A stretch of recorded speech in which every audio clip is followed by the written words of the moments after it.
Welcome. Hello to everybody. Thanks for being here for WHYY, Fox, and the Ivory Tower. Is media coverage of politics helping or hurting our democracy? My name is Anita Foman, and I'm from the Department of Communication Studies at Westchester University. And I'm pleased to say that Westchester University and Widener University are sponsoring this event this morning, and I'm just here to kick things off. I want to say that WHYY is currently running a campaign that asks people if they remember their first time.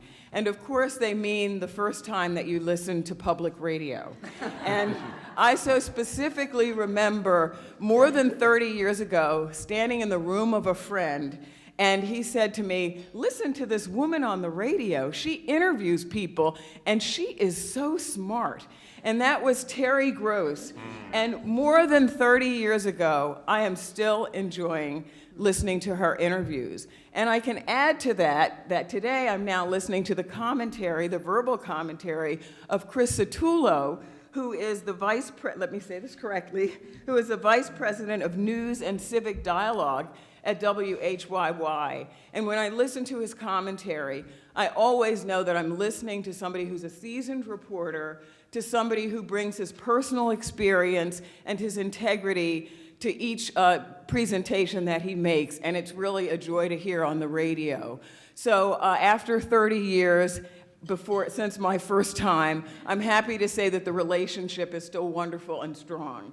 So what I want to do is turn this over to Chris Satullo so he can talk about his work and this panel.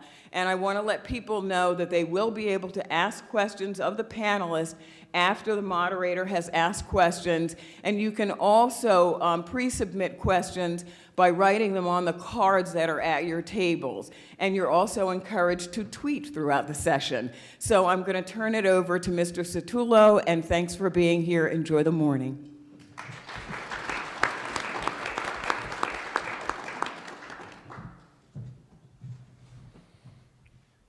Thank you, Anita, for that very kind introduction. Your mug is in the mail. In fact, we might send an umbrella as well. Thank you very much. It's great to be here, and it's an honor to be here with a panel that has this much intellectual firepower. So our plan for the day, as Anita mentioned, is I'll pose a few questions to the panel generally first, and then a couple directed at individuals on the panel, sort of based on their scholarship or background, and then we'll go to the questions from the audience. So let me introduce the panel, starting here and going down. Dr. John Gastel is a professor of communication arts and sciences and political science at Penn State, where he also directs the McCourtney Institute for Democracy. He specializes in political deliberation and group decision-making, particularly within small groups of lay citizens. He's done work in Oregon with the Citizens Initiative Review and has done a great deal of study of the jury as a tool of democracy. His books include The Jury and Democracy, The Group and Society, Political Communication and Deliberation, and by popular demand, Revitalizing Representative Democracy. And he was recently, I would mention, featured in a story on WHYY. You probably all know Dr. Kathleen Hall Jamieson, who is the Elizabeth Ware Packard Professor at the Annenberg School for Communication at the University of Pennsylvania, where she was formerly dean, and she's the director of its Annenberg Public Policy Center. She's a fellow of the American Philosophical Society, the American Academy of Arts and Sciences, and every other organization that is worth belonging to in the area of political science. 5 of her 16 singular co-authored books have received political science or communication awards. And her book on the 2008 election, The Obama Victory, received the 2010 American Publishers Association Prose Award as the best book about government and politics. Stephen Janis is an award-winning investigative journalist whose work has won acclaim in both print and television. As senior investigative reporter for the Baltimore Examiner, he won 2 Maryland, D.C., Delaware Press Association awards for his work on unsolved murders in Baltimore and the killings of prostitutes. As an investigative producer for WBFF, Fox 45, he won 3 successive Capitol Emmys for Best Investigative Series and Best Cultural Historical Feature. He has written 2 books with 2 former homicide detectives called Why Do We Kill? The Pathology of Murder in Baltimore, and You Can't Stop Murder, Truths About Policing in Baltimore and Beyond. I look forward to talking to him about cereal after the panel. Dr. Richard Vatz is a tenured full professor of rhetoric and communication at Towson University. He won Towson University's President's Award for Distinguished Service, the university's highest honor, in 2004. He's also won the first Towson Student Government Association Faculty Member of the Year Award. He's also won 6 Outstanding Teaching Awards from Towson. He's published a book on persuasion called The Only Authentic Book of Persuasion. I know I am persuaded by that title. So please welcome all of our panelists.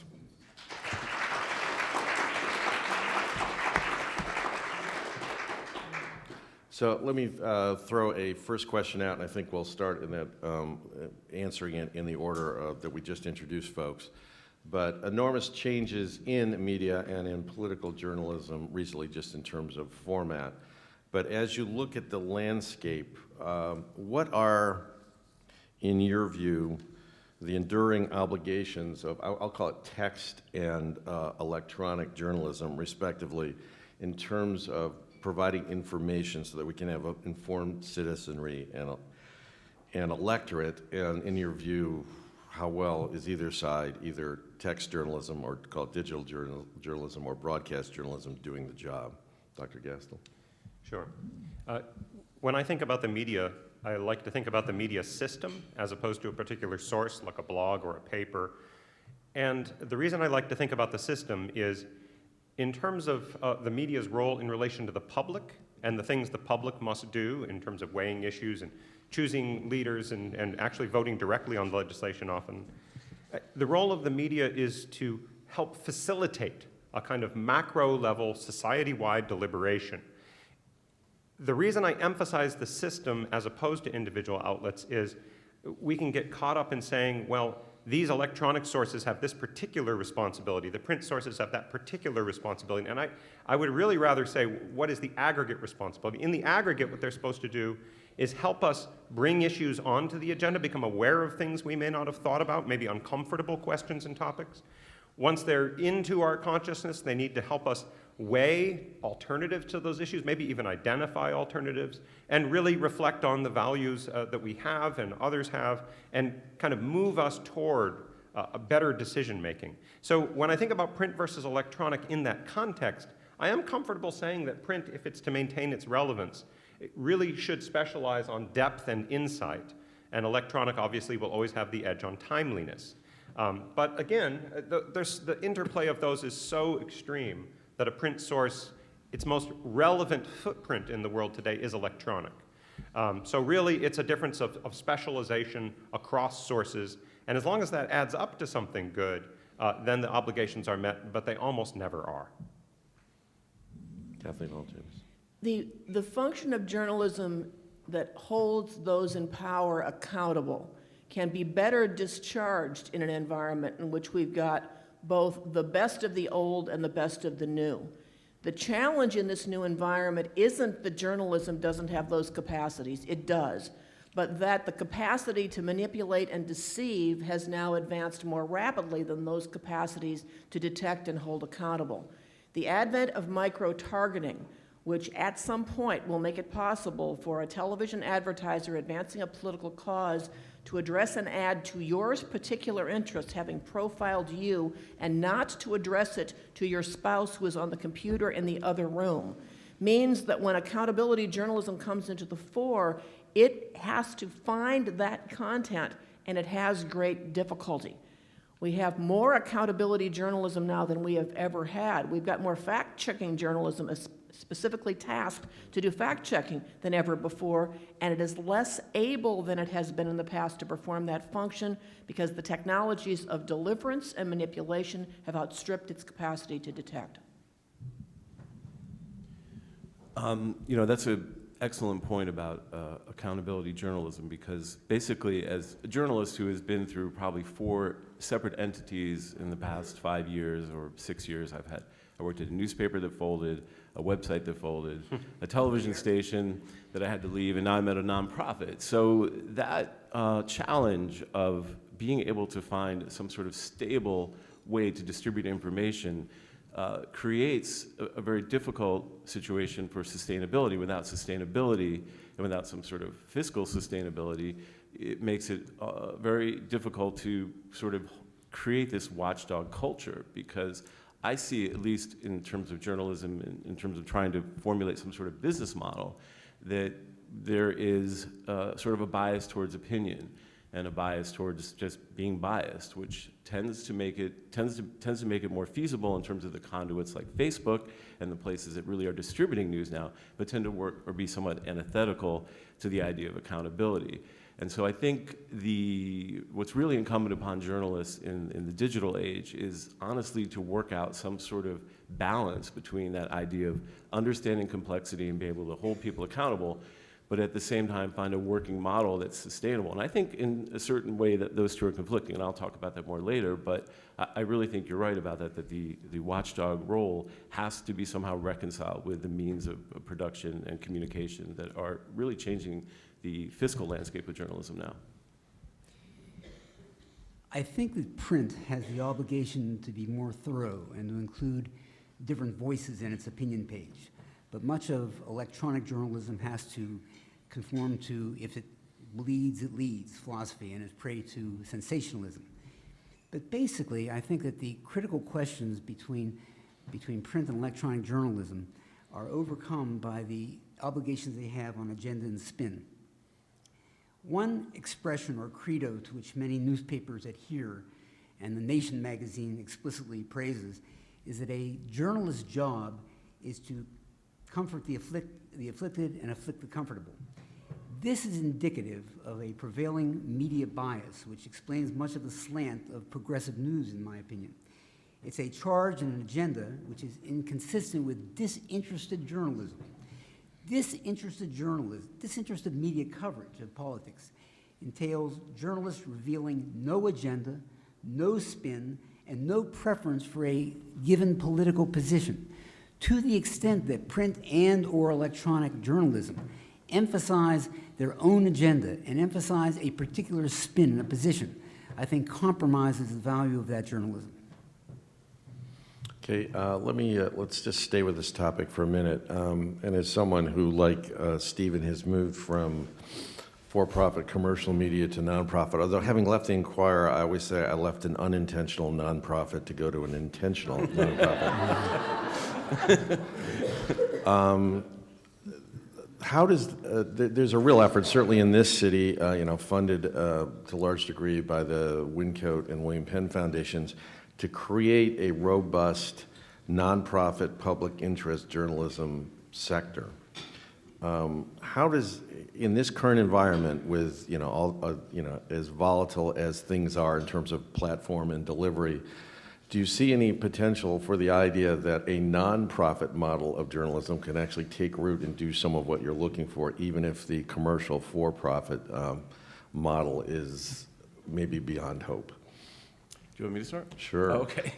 Since we've fought these wars for a while. Yes, I think nonprofit could actually fill a huge void. I mean, part of the problem is the economics of internet news. It doesn't really sort of align with the type of reporting it takes to do complex investigations, some of the things that are supposed to be, I would guess, the best aspects of journalism. I mean, what you get paid for 1,000 impressions barely, will buy you a pencil. So the commercial model that existed before, which wasn't really bad, having thousands of disinterested advertisers support journalism, needs to be somehow modified or replaced. And nonprofit is not a bad situation. I think the only problem is, conversely, you might have 3 or 4 people initially funding. Like in our organization, I don't know everyone who funds us, but we have some big backers, and people don't fund things without a reason. I mean, they fund them because they have an agenda, and it all becomes a matter of agenda. When you have advertising model, you have a diffuse agenda. I think some of the issues with nonprofit is you have a concentrated agenda. And of course, the idea of sort of translating what a successful public radio station does for a news organization, let's say you want to have 100 donors or 1,000 donors, I think you get into the realm of bias, because bias is what sells and what makes people donate to nonprofits. So it's tricky, But I do think it's not a bad model because we have to try something. And having been in a website that really couldn't make it work, where we did good investigative journalism, I think it's worth trying to see what happens. Kathleen? You know, on most days when I wake up, I don't think of myself as running a small news organization, but factcheck.org is nonprofit journalism. And the model there is a model that I think the academic community ought to explore at greater length and in more depth. To the extent that we have expertise in many areas and students who need, in order to be functioning adults in society, to be able to communicate well, I think we ought to look at whether or not we can harness the capacities of universities to create more nonprofit journalism that translates out the expertise inside our departments and across our departments into a world that increasingly can't afford the depth of a beat structure, so that the for-profits and the other non-for-profits who are doing wide-ranging journalism can draw on an already established synthesis that we have offered, preferably communicated in intelligible English. It's that last part that's going to pose the challenge to the Academy, not finding a way to fund this. We are already essentially funding it. We are just now disseminating our insights out through journals that nobody reads, written in a language that's virtually indecipherable to the larger community that would like to relay what it is we know to a broader public. I think there was an applause coming there, Kathleen. No, I'm sorry, that was for me.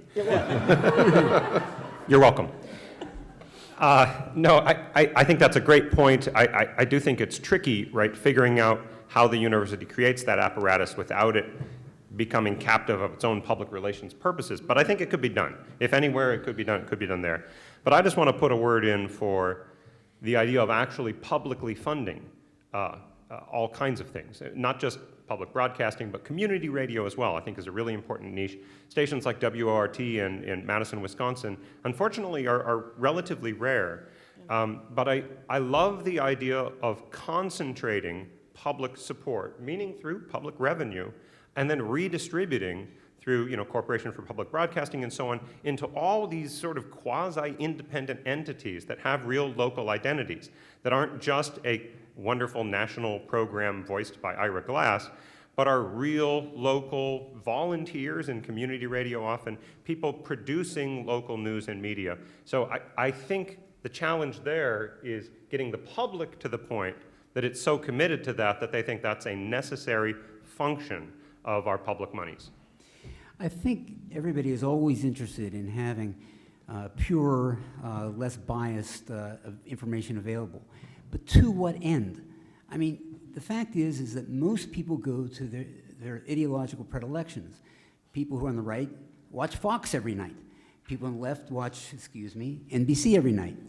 So I think that we always hear of these great panaceas for people getting biased information, but they never have much effect. Let me give just one example of one of the finest columns, I think, in Washington. The Washington Post has a fact-checking column by Glenn Kessler, and I do not believe that I ever hear liberals quote his points where liberals have been unfair, and I don't think I've ever heard conservatives quote his points where conservatives have been unfair. And I don't think they ever become part of the national conversation to change people's votes. In other words, people look for the evidence that supports their opinion. So I think it's nice to have better, more disinterested news and available information, but I don't think there's much consequence. And I think people will continue to go toward their ideological preferences for their information. Yes, Kathleen. But let me speak to something that's really in John's bailiwick more so than mine. Unless you have a consensual basis for a dialogue that is agreed upon and there's a relationship between it and the external world, you're not going to have intelligent public deliberation about the problems and solutions that we need. And as a result, simply accepting the fact that there's going to be bias in journalism and we're, as a result, going to roll over and play dead because of inevitable confirmation bias says that we're not going to fight to hold that kind of ground that lets us be a deliberating community that ultimately is able to say, yes, by these points of definition, this is a problem. We will grant that it is a problem. Now let's look at alternative solutions. Based on what we know about them, here is how they would work or have worked in practice. As a result, leaders, we are willing to accept this as an alternative and perhaps be taxed for it, or at least see our revenues be used for it. And so I worry when the academic community looks as if it says, well, everything's going to be biased inevitably because the public's incapable of processing what is left, and as a result, we can't create a demand structure to create it. If we don't have the demand structure that puts it in place, we're not going to have a government that's going to work. Yeah. Okay, if I'm allowed, in my role as moderator, Professor Vetz, let me challenge you a little bit, because I actually disagree with what you just said. All right. And this gets to another one of the questions we wanted to talk about, like what actually constitutes bias and the difference in journalism between having an opinion personally and being biased. Every living human being has an opinion about things.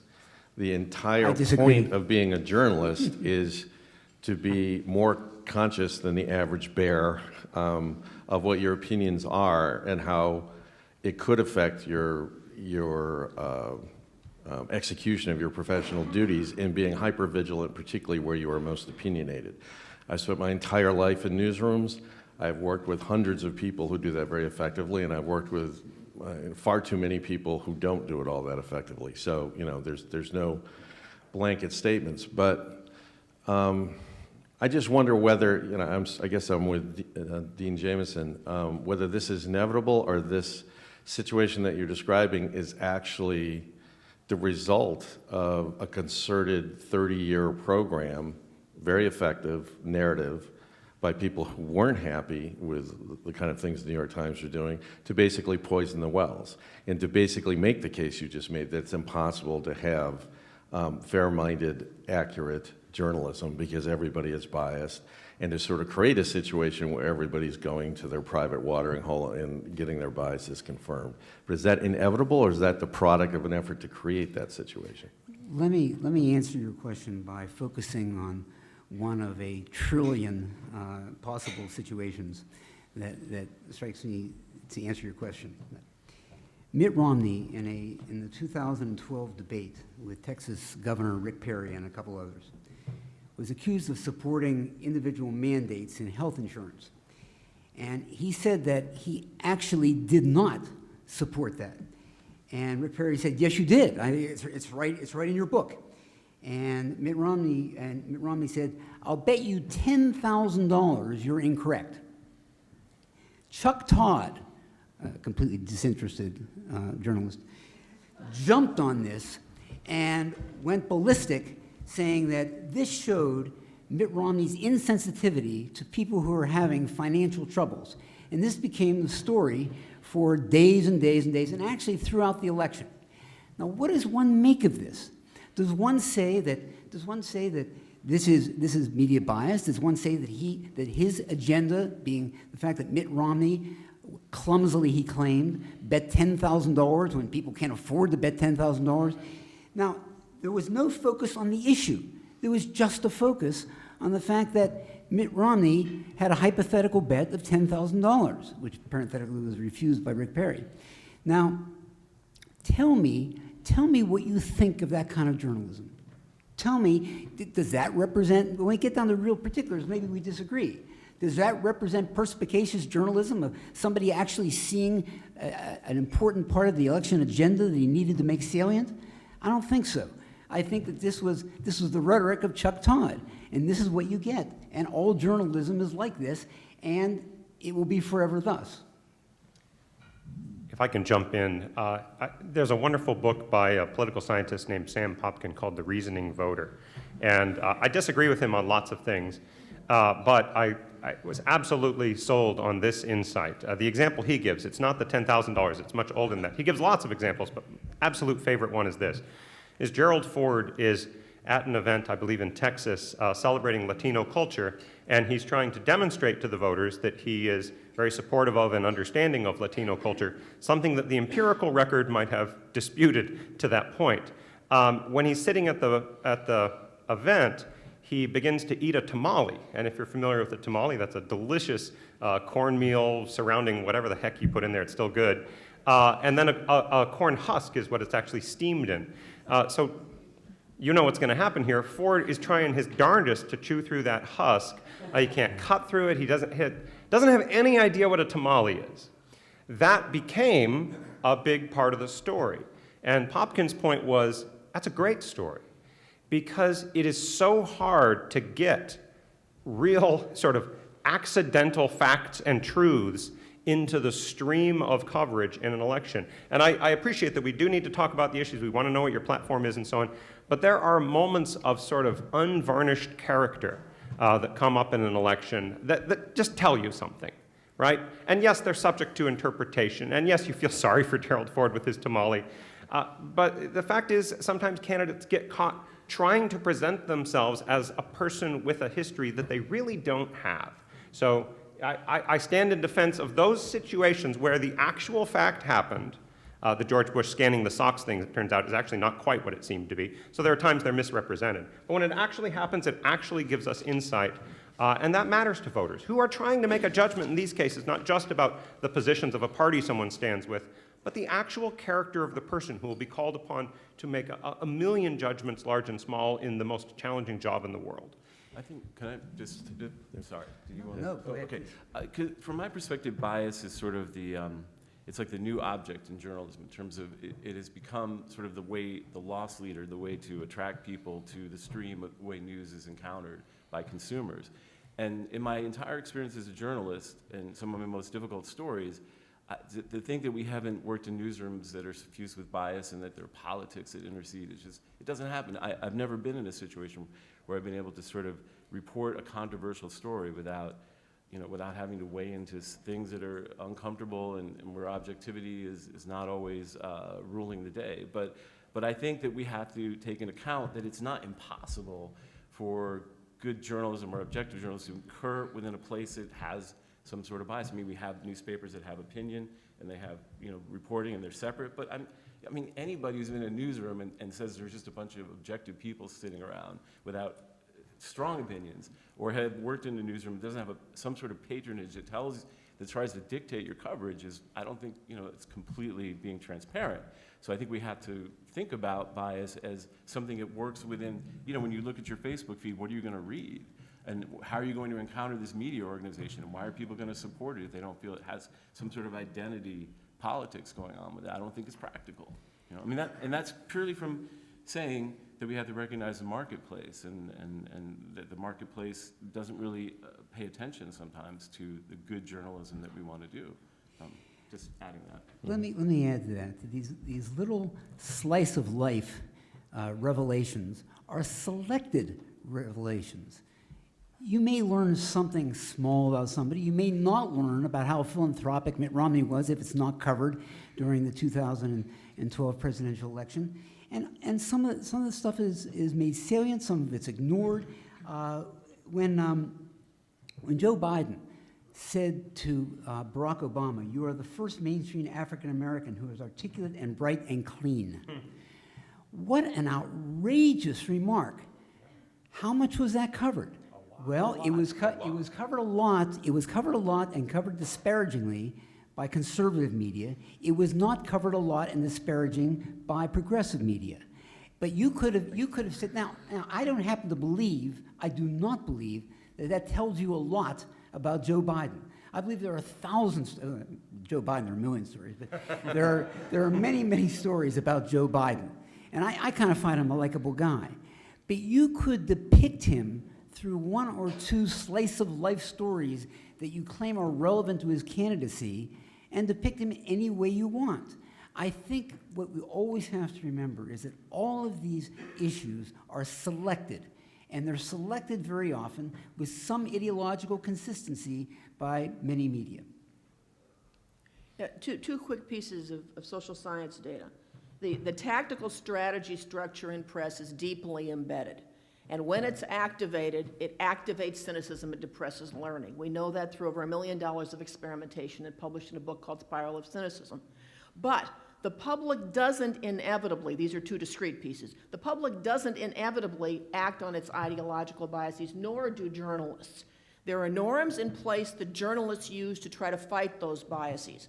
And those norms are reflected in coverage norms that are deeply embedded in mainstream journalistic structures. But the public doesn't automatically default to confirmation bias either. There is such a thing as identity priming, and we are in some moments primed as for identity as partisans and sometimes not. We've shown this experimentally when we expose individuals who are conservatives to a Fox News story that features Arctic sea ice pictures from NASA from 2012 and 2013. There was an unexpected rebound in Arctic sea ice in 2013. Fox only shows the two images and doesn't show the long-term trend, which continues to be a downward trend. Conservatives would be disposed to believe there is no downward trend, hence confirmation bias should say they accept this as selective use of evidence. We can put those conservatives in a communication structure in which we prime their identity as seekers of information and present them with the information about the downward trend, in which they are asked questions about what did Arctic sea ice look like in this year, and this year, and this year. And when they come to realize that the 6 lowest points have happened within the 7 last years, they accept the conclusion that there is a downward trend, even in the face of that exposure, which tells you you can prime an identity as information seeker. We need to figure out how we do more of that within our news structures. I'm glad you brought up the climate change issue, because that was the next question I was going to ask you within the context of this discussion of bias or accusations of distorted coverage. If you were one of those hardy, old-fashioned, grizzled journalists who were still trying to navigate somewhere down the middle and be fair to both sides, how would you recommend covering the climate change issue? Because when you do a standard sort of Associated Press down the middle story and give equal space and credence to those who deny climate change and those who don't, you hear from many scientists who cover it, like, why are you giving these people who don't know what they're talking about equal credence? And when you don't do this, you hear frequently from conservatives who say, why are you buying this climate change hoax? How do you recommend that people navigate a situation where one political party seems to have embraced a counterfactual position? Well, there's two different stories you could be writing. If you're writing a story about political parties and their positions and disagreements on climate change and policies related to climate change, you have at least two major party point of view. That is, you're actually reporting on science and scientific information. If you believe there are two sides to this debate you must cover, I would encourage you to recognize that parapsychology has many people publishing in a journal on that subject, doing rigorous research showing that you can have telekinetic abilities. I just cracked my glass on the table. You can inspect it yourself. I did that just now with my mind. Well, if you're not covering me, you're obviously biased, and you're part of the American Psychological Association establishment. It just becomes ridiculous. I mean, there really is a flat earth society. Those aren't people kidding around. They should be. But the point is that there are things called scientific consensus. That doesn't literally mean that every scientist agrees, but it means there's a broad understanding. We have academies of science and so on that help establish these things. So if you're doing science journalism, you are not talking about the other side, because there is not, in a meaningful sense, such a thing. If you're doing a very minute story on some part of the issue, it's there. I mean, so this is a real problem. Okay, let me press you a little bit on this. The things are not distinct, right? Science journalism, political journalism. If Congress has a cap-and-trade emissions bill in front of it, the policy question is essentially, I mean, there is a political question there, how will they vote? But it hinges on the science. So, and that's where it gets interesting, that you have to somehow bring the world of fact and science and data into a place inside the Beltway in Washington, D.C., where it rarely flourishes. So well, that's the issue. And I'll disagree with you strongly there. Science flourishes in policy environments. We pay attention to the hard cases. where there has become a cultural or political polarization surrounding a scientific issue. But I'll give you vaccination, right? There was an attempt to make that into this huge debate, and some Republican presidential candidates tripped over themselves thinking they had to go into a space where the public did not want to go, and the science can't take them, right? And we're not there. So time and again, science is powerfully informing public policy. There's even cases where social science is powerfully informing public policy. So it's a question of whether political elites recognize an opportunity to create wedges and divisions and so on, or where genuinely the science, or the social science more commonly, actually really is divided. Those are interesting, complex policy arenas. But again, we overgeneralize from these extreme and terribly difficult cases in the United States, like climate change, an issue that in most countries around the world, there is no controversy over the science, and the policy can move forward in a relatively straightforward way, disagreeing about policy consequences. So therefore what? The issue here is journalism, not global warming. The question is, what should journalists do with this issue? I happen to believe in global warming. I happen to believe in the conventional points of view of global warming, but that doesn't seem to be part of our agenda here. We're talking about how this is covered. And it does not seem to me that it should be the purview on news pages for journalists to adjudicate disputes between scientists who claim that global warming is man-made, global warming is not man-made. I don't know many people who really dispute global warming, but it seems to me that the role of the journalist is not to adjudicate these disputes. It's to describe these disputes, to describe whether in journals, in higher journals or lower journals or more impressive journals, X position is taken or Y position is taken. It is on the op-ed pages, on the editorial pages, that these opinions should be flourishing. So I don't view the job of journalists to adjudicate the great questions of our time. I think sometimes journalism is too downstream in a debate and forgets that there are presuppositions inside the debate. When one talks about legislation about cap and trade, one is debating an alternative means of dealing with carbon in the atmosphere. Sometimes journalism forgets to tell us that there is scientific agreement because of a basic understanding of how chemistry works, that when you put carbon into the atmosphere, you get these kinds of effects. People don't dispute that when you put carbon into the atmosphere, you get these kinds of effects. They dispute whether or not carbon in the atmosphere is sufficient to produce the level of effects that are there, and what the alternative things are that might be producing the effects that we see. Sometimes if we step back and say, what is the presupposition of the debate? Is carbon in the atmosphere good or bad? People would say, in general, it is not good to put carbon into the atmosphere. The question is, what is our alternative, and what are the alternatives to deal with it? If we phrase it that way and say that's the presupposition, then you can say cap and trade is a means of addressing carbon. What are the alternative means of addressing carbon? Those who say they don't want this means of addressing carbon should be asking then, since they've granted us in this early distinction that it is bad, what are the alternatives? And they may say such things as have more volcanoes that spew more ash into the air, because that would actually solve the problem.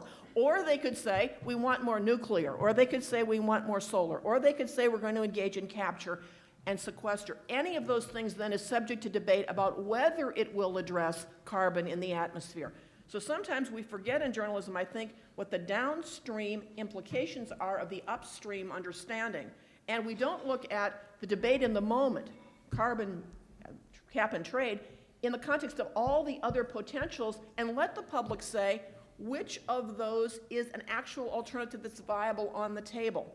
So sometimes I think we assume too little and we assume too much in journalism, and we don't think that the audience is smart enough if we make those additional moves to follow with us. I actually think part of the problem is that we don't respect the audience enough to allow them to understand what the scientists know.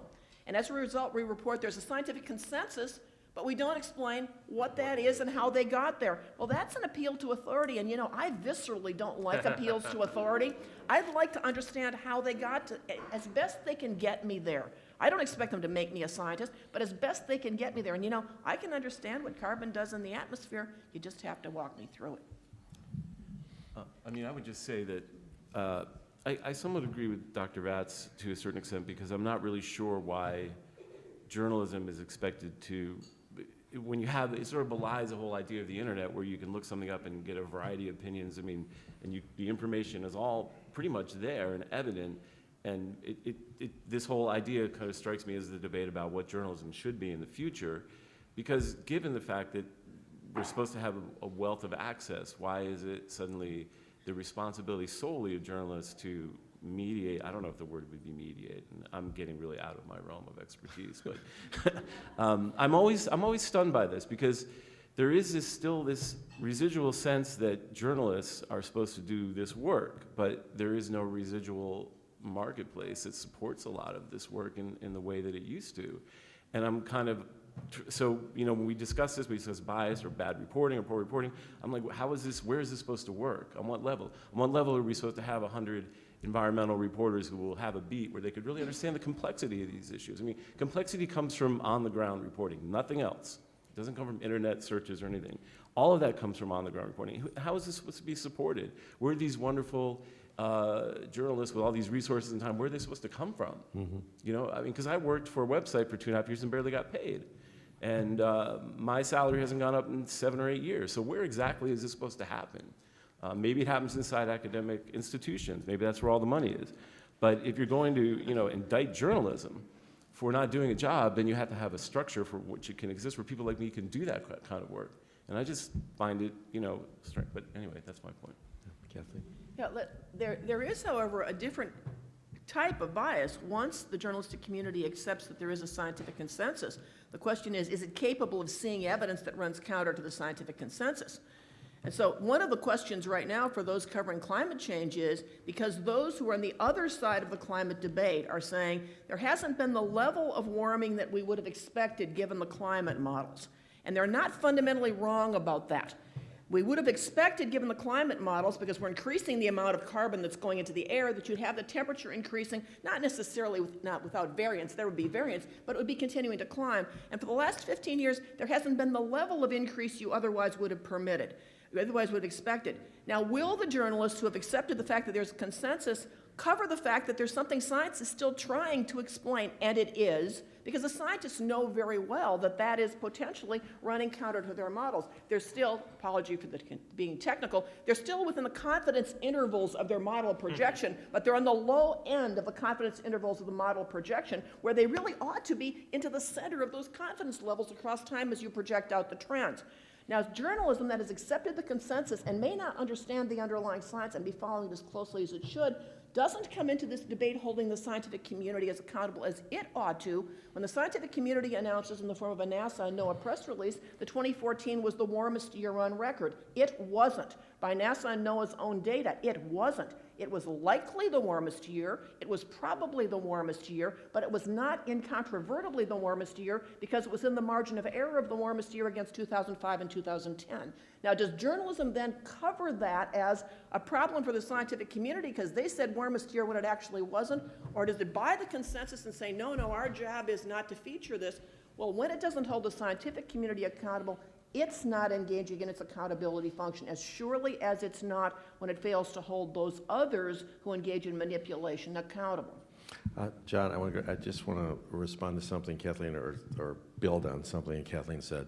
I run a project on energy and environment, which is very much involved with climate change. One of our reporters in that project just spent a year at MIT studying climate change and has did for us a story talking to many of the scientists she met during that year saying, why don't you ever say to the press when they call you for comment the things that I learned in that year? And they basically said, because we trust neither the press nor the public to understand the nuances of what we're talking about. Yeah. I just want to echo something Dr. Janis was saying just a second ago, which is what I don't want us to do is to fall into scolding the media for not doing the things that its system is not built to do. That is, you kept saying, where is the funding for that kind of reporting? What's your business model for that? And I think that's the right question. And that's why I keep stressing, I do think there is a very large role potentially for public financing of this kind of reporting, again, in the way I talked about with block grants and so on. So I do think that's the right question, and we've got to take seriously what the current economic system our media is built in is capable of doing in terms of return to shareholders and all that. If we think that there should be some alternative space for not-for-profits, sure, but it's only going to be so large. So again, I think it's got to bring us back to not just, who's naughty and who's nice, but what kind of a system have we built and what honestly should we expect from it? Okay, well, thanks very much for that rousing discussion. Now we're going to go to a part where we have questions directed at individual members of the panel. And I invite others to jump in after the person to whom the question is addressed gets a chance to talk. Dr. Gastel, we'll go to you first. I'm going to sort of modify this question slightly based on our discussion, but the question is, in your experience, and you've worked with a number of voters at ground level trying to do deliberative democracy, do the voters you're familiar with or you've studied actually want neutral information, or have they given up on such a thing exists? And I guess the supplement would be, in your view of how deliberative democracy could and ought to work, would that be a real impediment if people cease to believe in neutral information? Yeah, if people cease to believe that there is such a thing as neutral information, this project is in deep trouble, this project of self-government. And I'd make a quick distinction between deliberative democracy as a systemic level practice, is something we aspire to. We want to live in a deliberative democracy. And then there's instances of democratic deliberation, which are relatively localized, specific things. And my research tends to look at the latter, though in service of the former. And so let me give you an example of this kind of thing. When Kathleen was saying before that people can become information seeking, or they can get into that mode, or they can go into the opposite mode.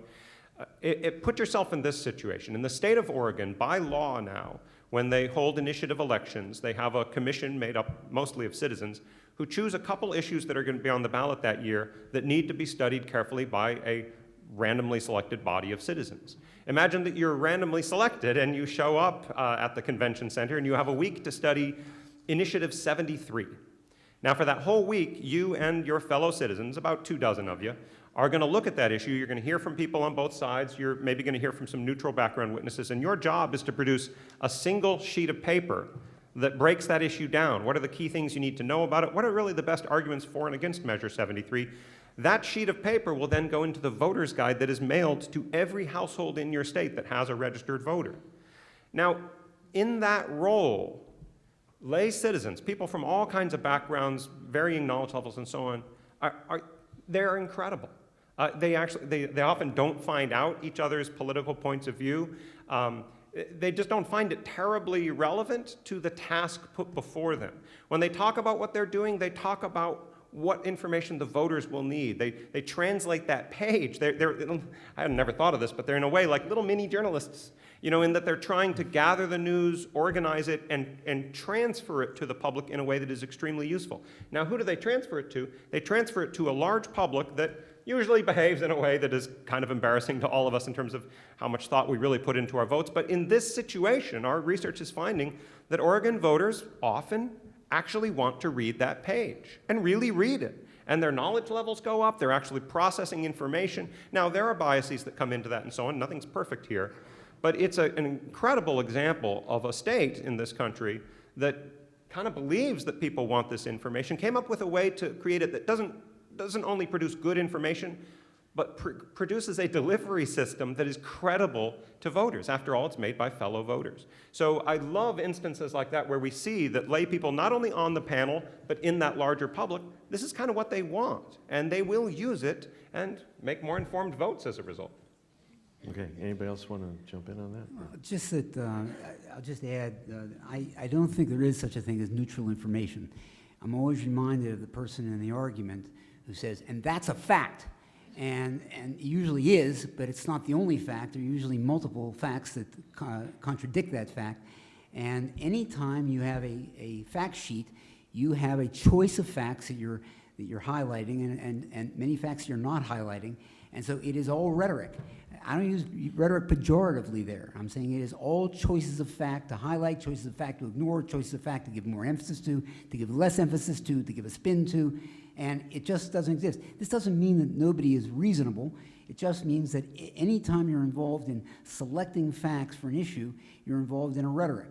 Some of it may be a clearer ideological rhetoric, some may not be, but there is no such thing as neutral information. One thing I learned, covering crime and on a crime scene, and this is just something I learned, is that from subjectivity emerges objectivity, just on the idea of fact. that if you go to like really a spectacular crime where a bunch of people are shot, the more people you speak to, the more commonality emerges, even though the individual recollection diverge in many details. And that if you talk to every iteration, every person you talk to, in addition, things will emerge in commonality and universality of what happened in that event. So, I mean, I think and that speaks to the idea of complexity, which is probably the overarching concern for me as a journalist, is how do we represent that complexity in the context of the current, business model. But I'll get to that later, but anyway, so. I worry about people who think there aren't facts as opposed to people who think there isn't neutral information. Because by fact, we don't mean there's an exact correspondence between the word and the thing in some objective way. What we mean is that by a specified definition and a specified methodology, in a specified context, this is the best we are able to know.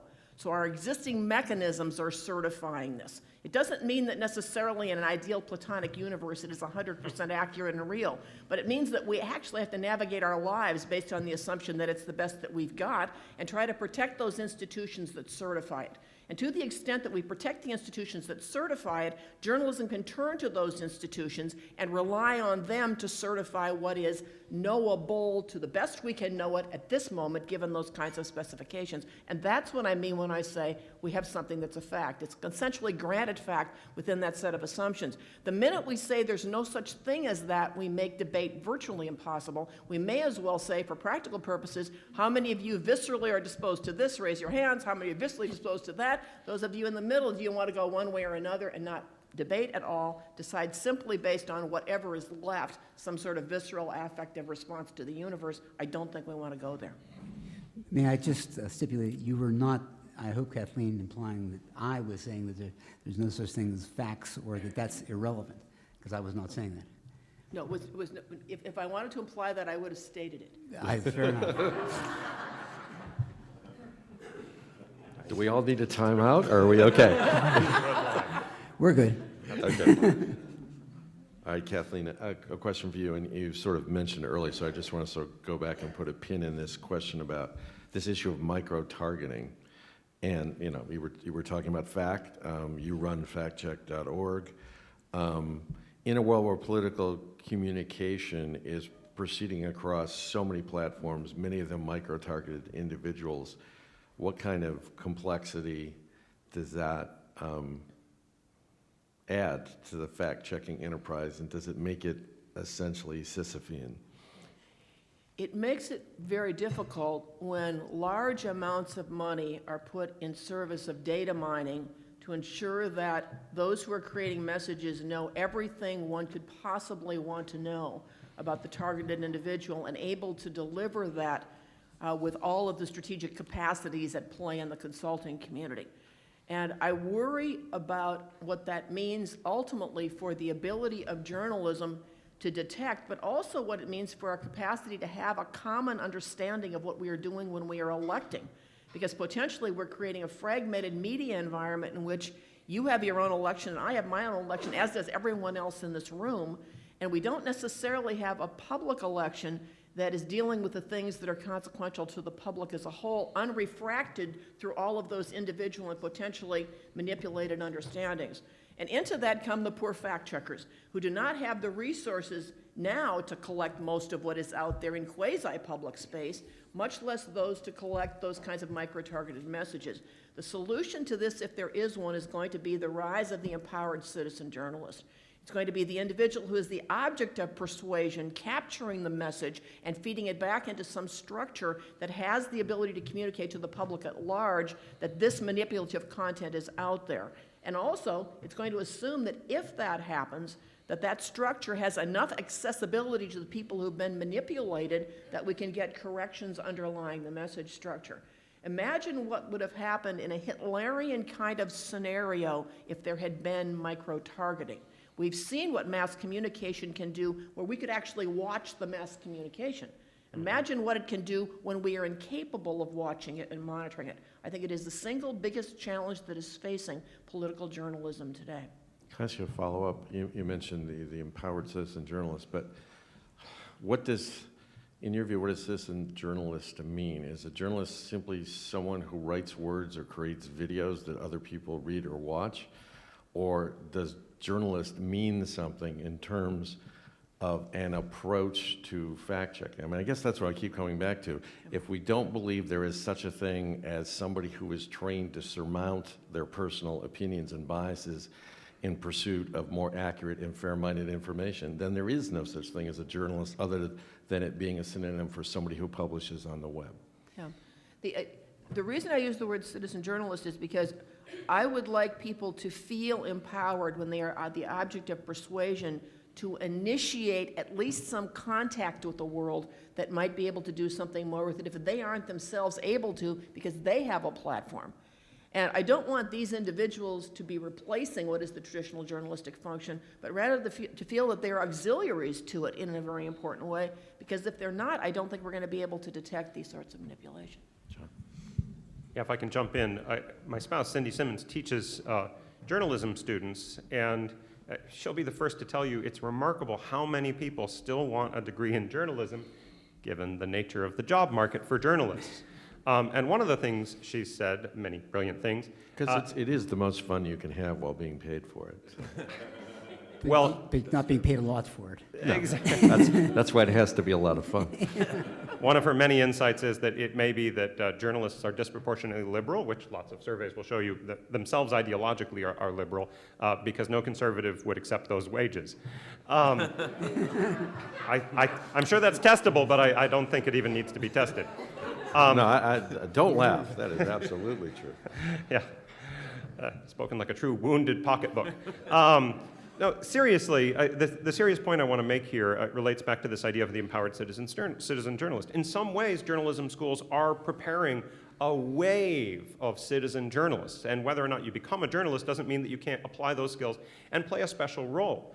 A little more than a half century ago, we used to talk about something called a two-step flow, which was that the media wasn't consumed by everyone, it was consumed by opinion leaders, and they would pass it on to the general public. In a funny way, things, this is why we never kill theories in social science. Now we have this whole social network, right? And we've actually recreated the two-step flow. Anyone who uses Facebook, which is anyone now over the age of 30, because Facebook is completely hopelessly not cool now, this is what we use it for. And we have these opinion leaders. They're the ones in your Facebook feed who you haven't unfriended. And they are recirculating to you. But the best of them, and most of them don't, but the best of them actually are thinking a little bit like a journalist. And sometimes they're juxtaposing information. They're finding good ways of covering things. And this is where I'm a little bit hopeful. It's about a cultural disposition that has to be cultivated carefully. But this idea that the micro-targeting is all-powerful, well, fortunately, the micro-target matches a part of the larger social network. And within that node, hopefully, it's not really a node, it's actually a small network within the network. There are citizen journalists who have been targeted in that same way, and by the magic of social networks, actually are connected to the other people targeted in that way. So it is not an insurmountable problem, but it would require a recognition, celebration, and so on of the people in these roles so that they get real status from playing that role and playing it with the sort of journalistic ethics. Does that make them a journalist in the professional sense of the word? I don't think so, but I think there's a cultural space for this, as you say, empowered citizen journalist in a way that might be particularly well attuned to handling the micro-targeting problem. Okay, a question for Stephen. I want to fact check myself before asking the question. The Baltimore Examiner was a digital news operation? No, it was a regular newspaper. It was a regular print, newspaper. It was 250,000 given away every day. It was like the last great failed experiment in print journalism. Oh, okay. Yeah. But you have worked in digital journalism? Oh as yeah, well? yeah. I had All right. I've done all of them. So the assumption is, yeah, that you've done all of them. Having worked in legacy media and what apparently was the last romantic yelp of a dead platform. It really was.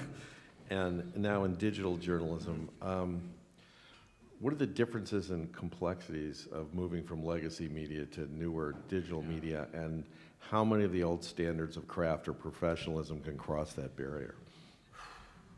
Well, I think it is really two separate worlds. I mean, working for a print publication or, let's say, a television station, you have this sort of sense of time and timing.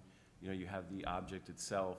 You have all the editorial resources focused around the creation of this object, and then suddenly you're in this world of the digital world where all those boundaries break down, and you're lacking that sense of timing. Everything is possible, and at the same time it seems like nothing is possible because you don't have the resources, and the audience is always sort of flowing in and out. So I think that we would make, you know, I think back just from my personal experience. I had a website, after the Examiner closed, I started a website called Investigative Voice, and I was covering, at the time, a lot of instances of police issues, police brutality in Baltimore, you know, illegality, committing crimes, and my website kind of got known for that. So I went to a nonprofit I won't name to ask for funding to do, because I saw a huge crisis coming in Baltimore in policing and the public.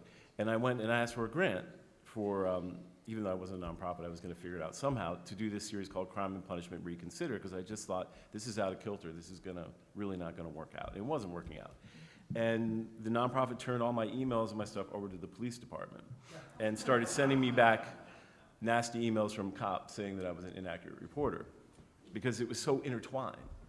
And so I think we have to look at the digital world as a world of experimentation.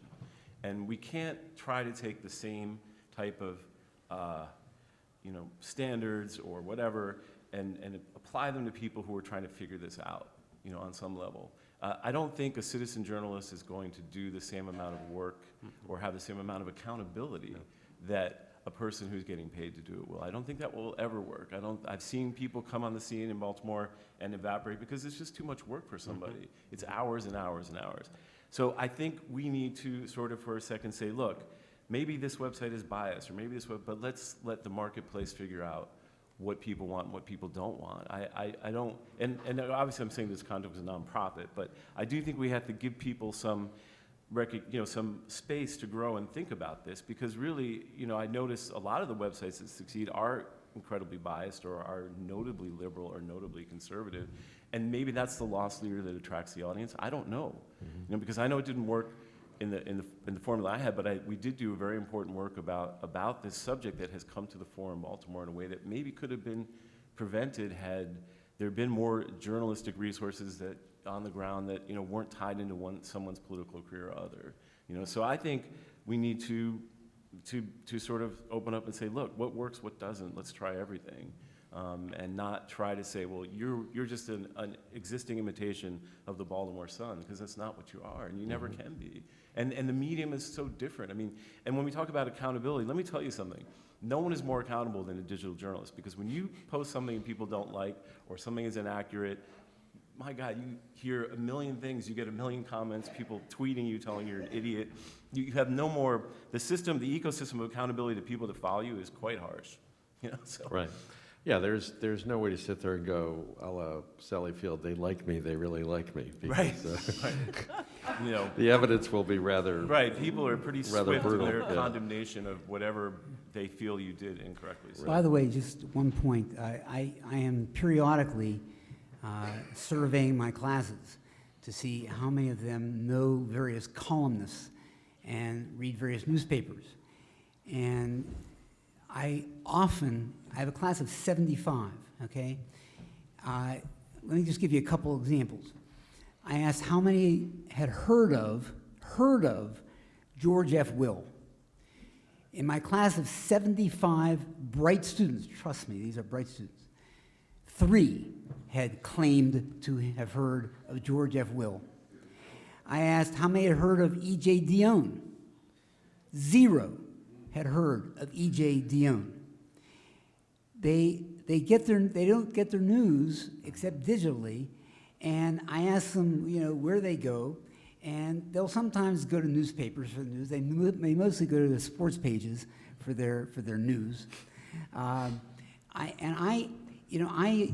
get a lot of information from various sites, and the blogs that are on the left and the blogs that are on the right, I don't have a lot of interest in, and yet I get the Daily Beast every day, and I often get news ahead of time, and students claim that they get all their news far before the evening news, and they don't need to read the news. And so you have an entire generation that is really turning its back on traditional sources of news. So, Professor Batts, in this terrain you're describing, and as before you've said, there's a lot of people who are mostly comfortable in an information silo, or mostly they get news and information that confirms their positions. If we were to imagine or posit that there was a citizen around just a given issue who was truly undecided and just wanted to figure out what was going on with that issue, what were both sides, what were the salient facts, how would you recommend that person, or is it, could they do that, or how would you recommend that they proceed in the current information environment? I'm asked that by students, and I recommend certain blog sites. I do recommend the Daily Beast, which has really become my favorite recently, even though Howard Kurtz left it. I really like Howard Kurtz. But I tell them to read the Washington Post. I tell them that if they want to read a conservative source that is really excellent journalism, that they'll have to pay for, read the Wall Street Journal. The Wall Street Journal, in my view, has the most excellent editorials, has the most excellent op-eds, it has the most excellent news reporting of any newspaper in the country. Now, it's true, they don't have many liberals provide op-ed pieces for them. And the Washington Post does have liberals and conservatives. But on the other hand, the Washington Post local columnists are all liberal. But I love the Washington Post. It reads very well. And the New York Times, especially since they've begun to go after Hillary, I enjoy that.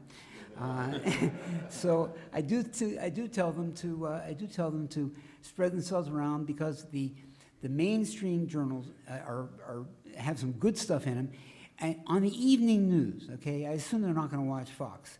I tell them there's a difference among ABC, CBS, and NBC. That, in my view, the CBS Evening News is the most disinterested source of evening news in the country. I think it has the best reporting. I think it's the most serious.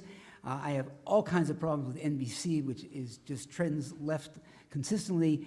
David Muir on ABC trends left. But I really think the CBS Evening News is really an excellent source for electronic news. Okay, thanks. John? When the internet was just becoming hot and people were starting to make good and bad investments in it, we talked about selectivity bias, that this was the thing we thought was coming, right? That everyone's going to create their own newspaper, right? The me web. And it's true enough that people can tailor various feeds and things in various ways, so their preferred sports team or candidate or party or whatever, more of those stories come up. But what I don't think we foresaw, or at least we didn't generally foresee, is that we're actually moving into a much more passive news economy. So if my students wouldn't come to me and say, where should I turn to, what website should I go to, increasingly people don't go to websites. They don't type addresses into the address bar at the top of their screen. They might not even know that it's called that. They go to Google. Google is the most powerful news source that does not produce news. They don't even necessarily go to Google News. They might not even know that's a thing. They go to Google. Where do they go to write their papers? Where do they go to get information? It's not that they're even getting information per se, they're just getting an answer. They type in, they don't even type questions anymore. Now, I'm not hating on Google, though I do recommend Dave Eggers' The Circle, though it's a little too melodramatic, but what do you want? It's fiction. The point is that we've really got to recognize what's happening here. It's algorithms, and I'm not saying the algorithms are evil. They're organized for a particular economic purpose in the long run. Facebook is now more and more algorithmic in terms of what you're seeing in your feed, so it's not even your network that is determining what you see, it's that plus an algorithm. My point is that to the extent that we create destination websites, FactCheck and CBSNews.com or TheNation.com, whatever you want, people don't go there. They get there through Google. So we've really got to think about the algorithmic structure of news circulation and place less hope in destinations that we want people to go to. John, let me just quickly offer a fact which will confirm what you just said. That's called confirmation bias, and I'm all ears. Yeah, I'm right. all ears. Trust I me. knew you would just perk up knowing that this fact will confirm your wisdom. One of the first things I did when I got to WHYY was start a new news site called newsworks.org. Shameless plug. And since it was not an established news site with what they call a user base from the time when websites were kind of an ongoing experiment in the transformation of digital media that you're talking about. So we've had, explosive growth in traffic, but I can tell you that the percentage of people who come to Newsworks by bookmarking the page or typing in a Newsworks URL is about 15%. And the vast majority of our traffic comes in through what we call the side door. Google search is still the largest single source, but rapidly surging up behind it, and in a very close second, is Facebook. It is all about figuring out what Facebook is doing. They change the damn algorithm every 5 minutes to stay ahead of you and to extract more money from you to pay for social promotion ads, but it's all about Facebook. Let me insert a question to you. Yeah. Do you know how Google orders its answers, Well, it's its responses? I mean, do you know the order, how it determines the order? Well, it's based on your search history. Everybody gets a different first page based on who you are and who they think you are.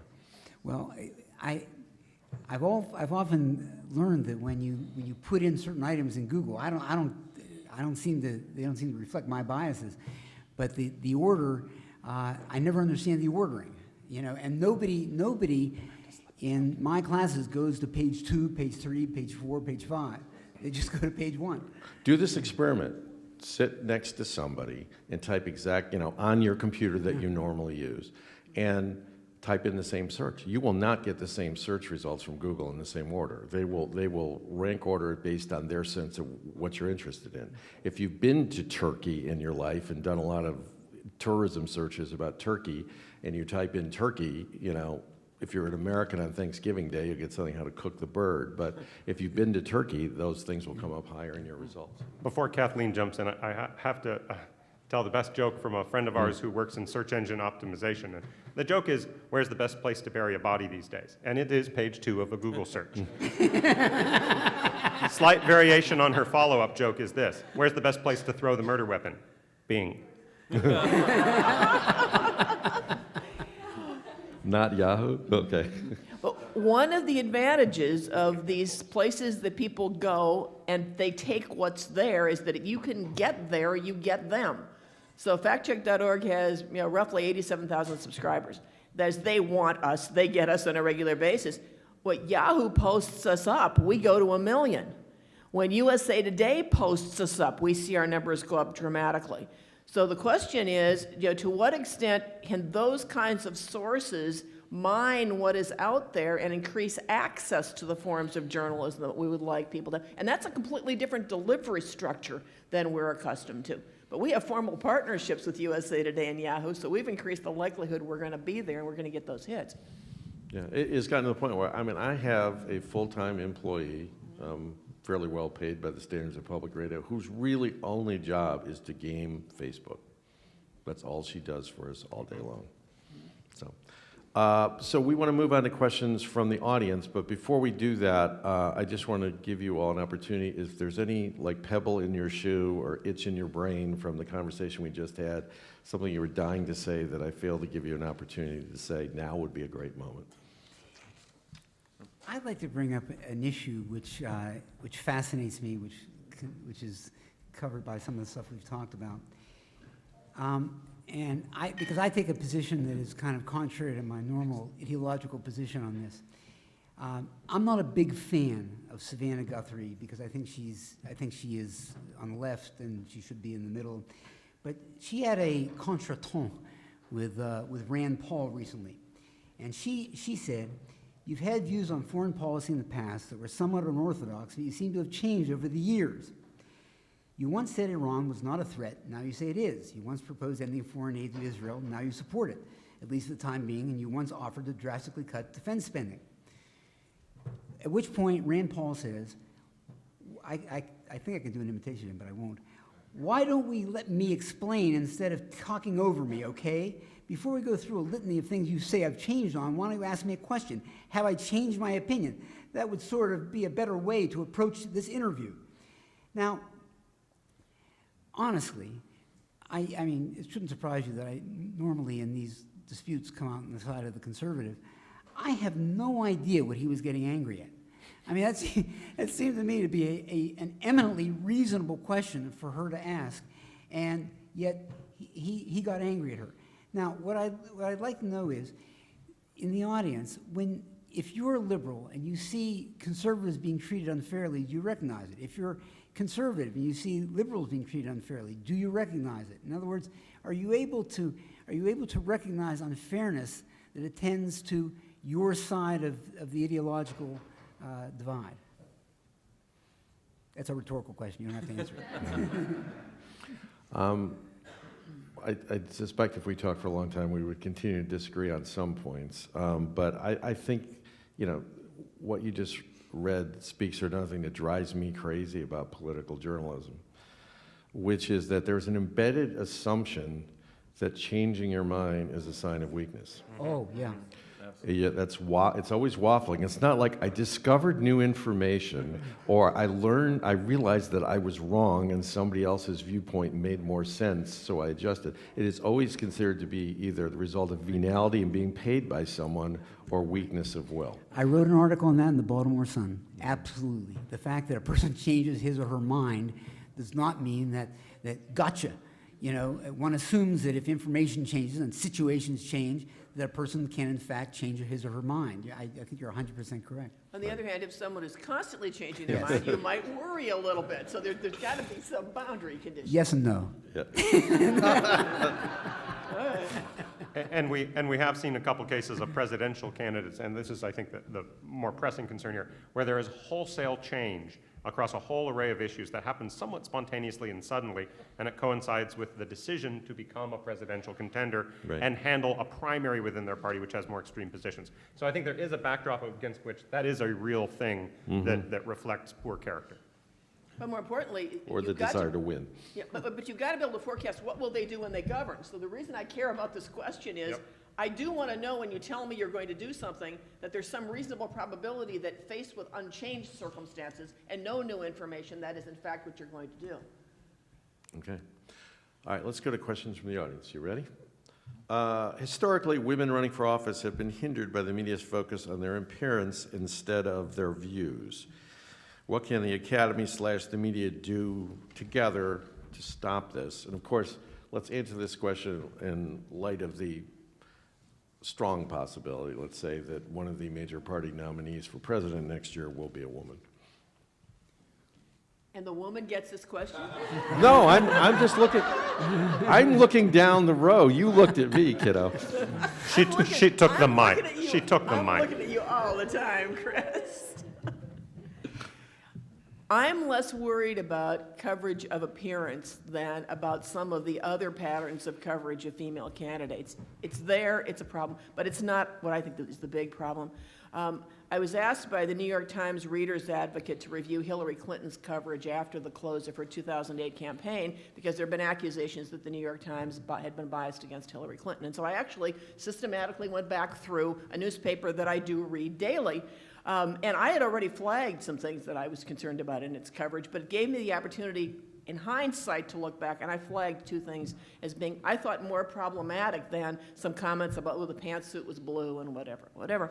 The first was that in the wrap-up story that the New York Times did after the candidacy was effectively over, the reporters said that Hillary Clinton had not passed the threshold to be commander-in-chief. The New York Times' own polls showed that she had passed that threshold. Now, why did they think she hadn't? And why did they think that that was a threshold that not passing was so damaging that it's written up as if it can account for the demise of the candidacy or lack of success for the candidacy? Because there's the assumption that that's a test for women that is different than a test for men, and because the assumption was that she wasn't able to pass it even though the polling data suggested that she had. The reporter just hadn't gone back to look at the polls. There's some deep biases about what women need to certify in order to run that are not there for men. And when you're not aware that they're there, you write through them. You don't actually ask questions. So the reporter was telling us something when the reporter wrote that story. The second thing I flagged was a story that focused on Hillary Clinton's cackle. And did that because we had actually looked at Rudolph Giuliani versus Hillary Clinton as laughing human beings. And what we had noticed was when either got an uncomfortable question, there was an awkward pause and then an awkward laugh. Now, Rudolph Giuliani had been the front runner for a period of time. Hillary Clinton was the front runner, so we actually could pair the circumstances. So is this front runner, or is this the fact that they have a gendered stereotype about the woman's odd laugh behavior? No commentary about Rudolph Giuliani's odd laugh behavior, and not only commentary, but an entire article that uses the word cackle about Hillary Clinton, thereby eliciting which stereotypes. Those I thought were more problematic than appearance. And what they speak to is some deeply embedded assumptions and our language range to describe women being fundamentally different and different in kind from our language range in describing men. We don't have a word to characterize that is gender tied a male's awkward laughter behavior. We're not going to go to cackle because cackle is gender tied to females in our archetypal sense of where language belongs in relationship to gender. And as a result, without the language to capture the odd Rudolph Giuliani behavior, Kenneth Burke told us something important that is revelatory here. Language does our thinking for us. We had no language. I'm not sure we even observed it. It's those kinds of patterns that are worrisome because fundamentally they disqualify the female candidate on illegitimate grounds. The impersonation one receives on Saturday Night Live can be very important to establishing who you are in the public's mind, from Chevy Chase falling down as Gerald Ford to the goofy George Bush Sr. To the very creepy Bill Clinton. And the woman who now plays Hillary Clinton has been playing her for quite a while, and she has acknowledged some nervousness about her characterization. The cackle is a huge part of it, but even more striking are the crazy eyes. She does these big, crazy eyes. And they're not pulled out of the air at random. They pick up on things a candidate has done at some time and then repeat them in an SNL tedious kind of way. So I think the things you're describing are going to be very powerfully foregrounded because that's going to be the Hillary Clinton that a lot of people think of when they see Hillary Clinton. And I think more broadly, tone and emotion. I think you could probably come up with a whole series of examples of words and so on that will be problematic in this way. That said, I worry about those differences, but boy, do we have, in a sense, whether you're liberal or conservative, we have the right candidate to handle this. And that Hillary Clinton has been around so long that, you have to talk about something. And all the things that are so stereotypical about coverage have kind of been done. We know she wears a pantsuit. That's not going to be a thing, right? And so I think, in a way, she's going to be able to handle that to a degree that another candidate might not, because it'll be so fresh and exciting to talk about ridiculous things about them that for Hillary have already been done.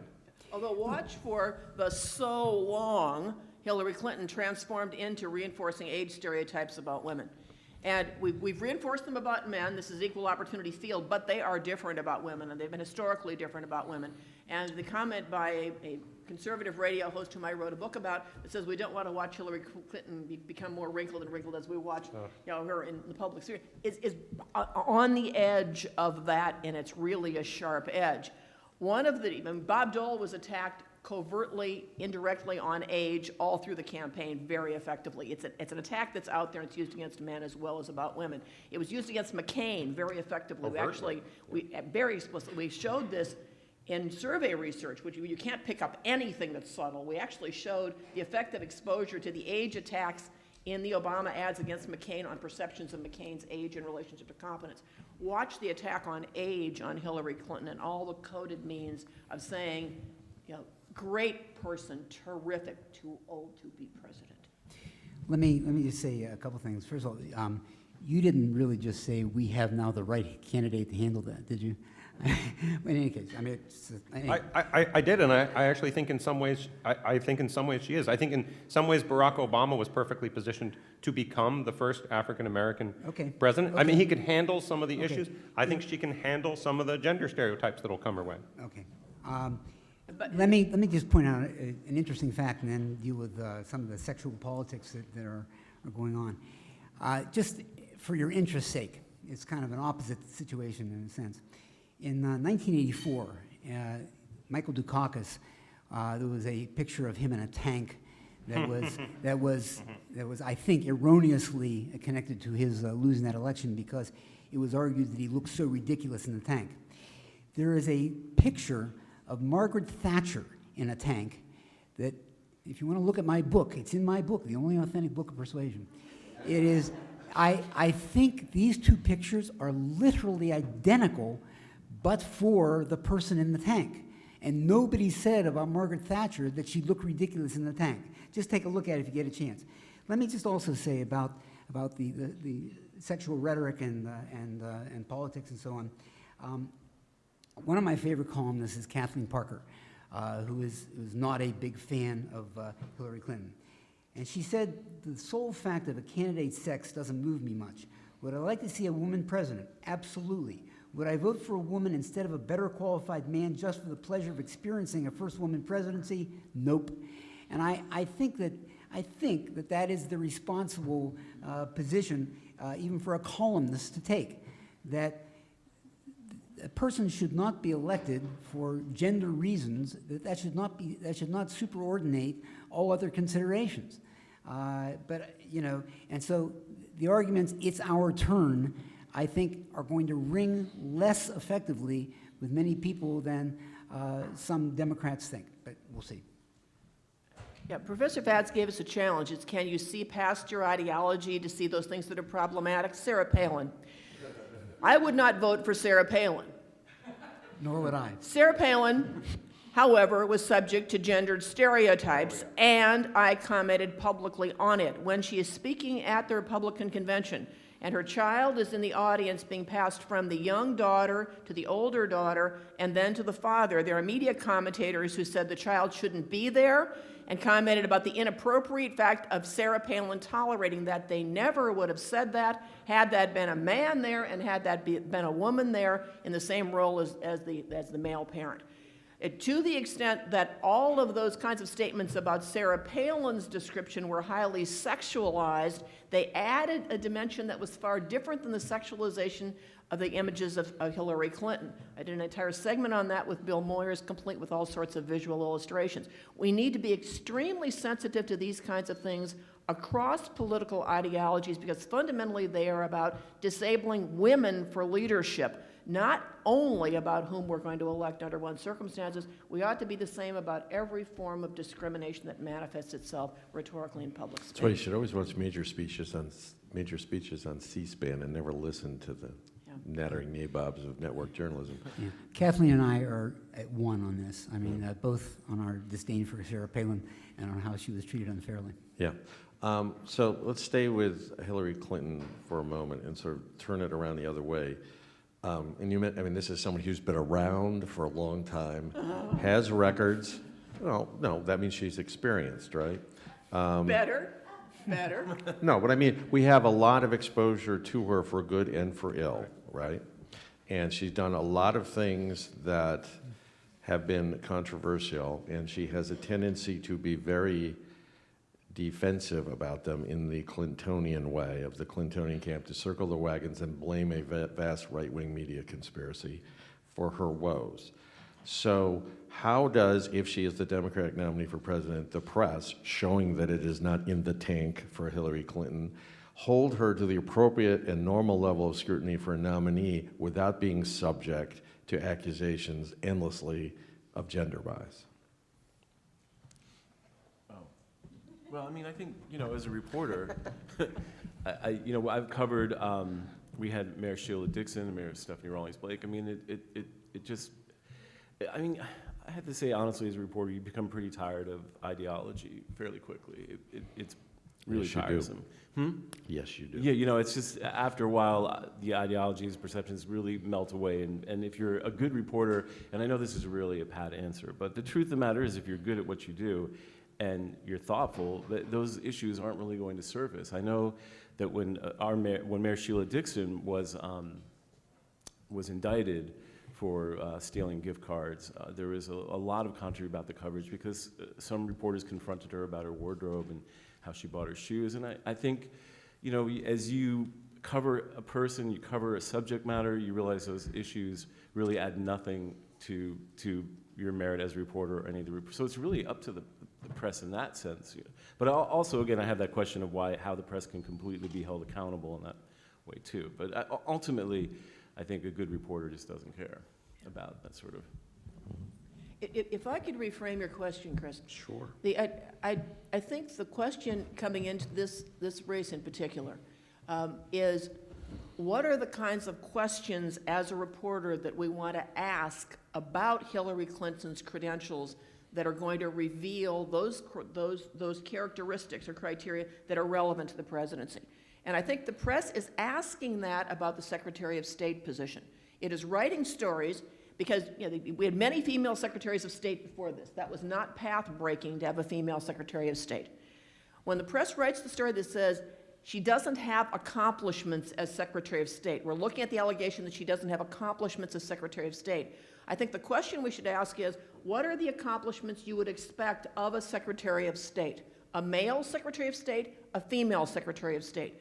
What are the accomplishments of past Secretaries of State? Male Secretaries of State, female Secretaries of State? Because now this isn't only about the first woman, she wasn't, but you have women of both parties who have held that position.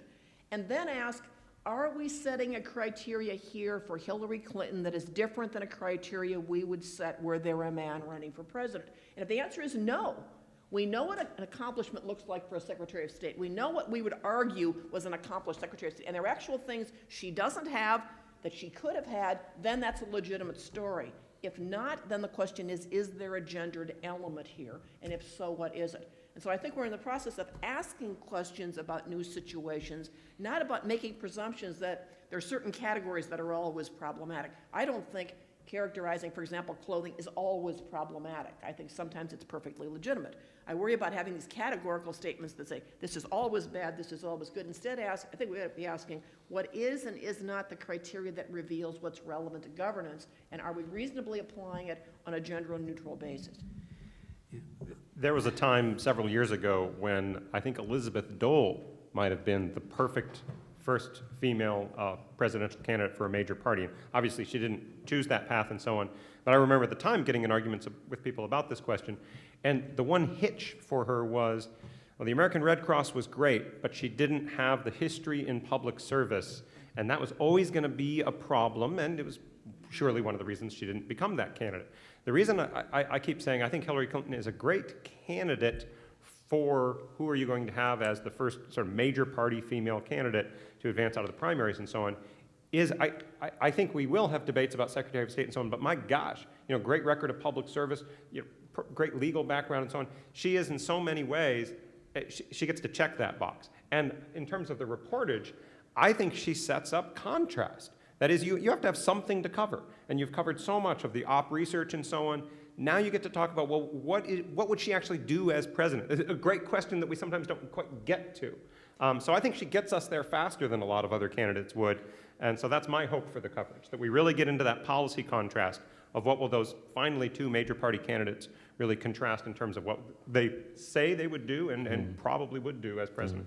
I think it is perfectly legitimate to say that under Hillary Clinton's serving as Secretary of State, that how has the situation changed in Benghazi, Syria? How has the situation changed with ISIS, Al-Qaeda? Has Russia been encouraged or discouraged from expansion?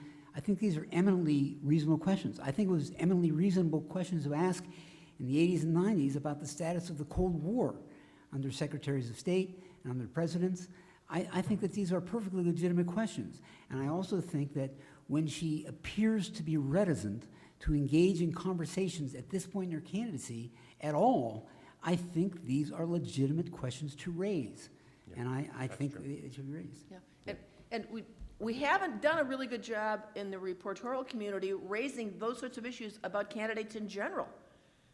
So, I mean, what is it about your background that makes you better able to do this job? And specifically, I mean, they bring life experiences. What did those life experiences bring? We tend to use life experiences as a way of discrediting candidates instead of building candidacies. So I thought you could make a very strong case for Romney's managerial experience based on Bain Capital. And you could argue that in managing the executive branch, it helps to have managerial kinds of experience. Now let's look at whether that's an accurate statement or not, whether that kind of experience actually generalizes over. I thought you could raise the question about George Herbert Walker Bush, whether his experience in China was a relevant experience to the presidency, particularly in the transitional period that we're coming through. You can raise the question, does a governorship help prepare you in some ways because it's executive, it's not legislative in background, and do we get fundamentally different presidents when we elect out of governorships as opposed to out of the Senate or out of the House? But we don't find a reportorial structure to look at that in a way that helps inform the debate, and I think we could use the Hillary Clinton as Secretary of State as a way to open that debate up in some important ways.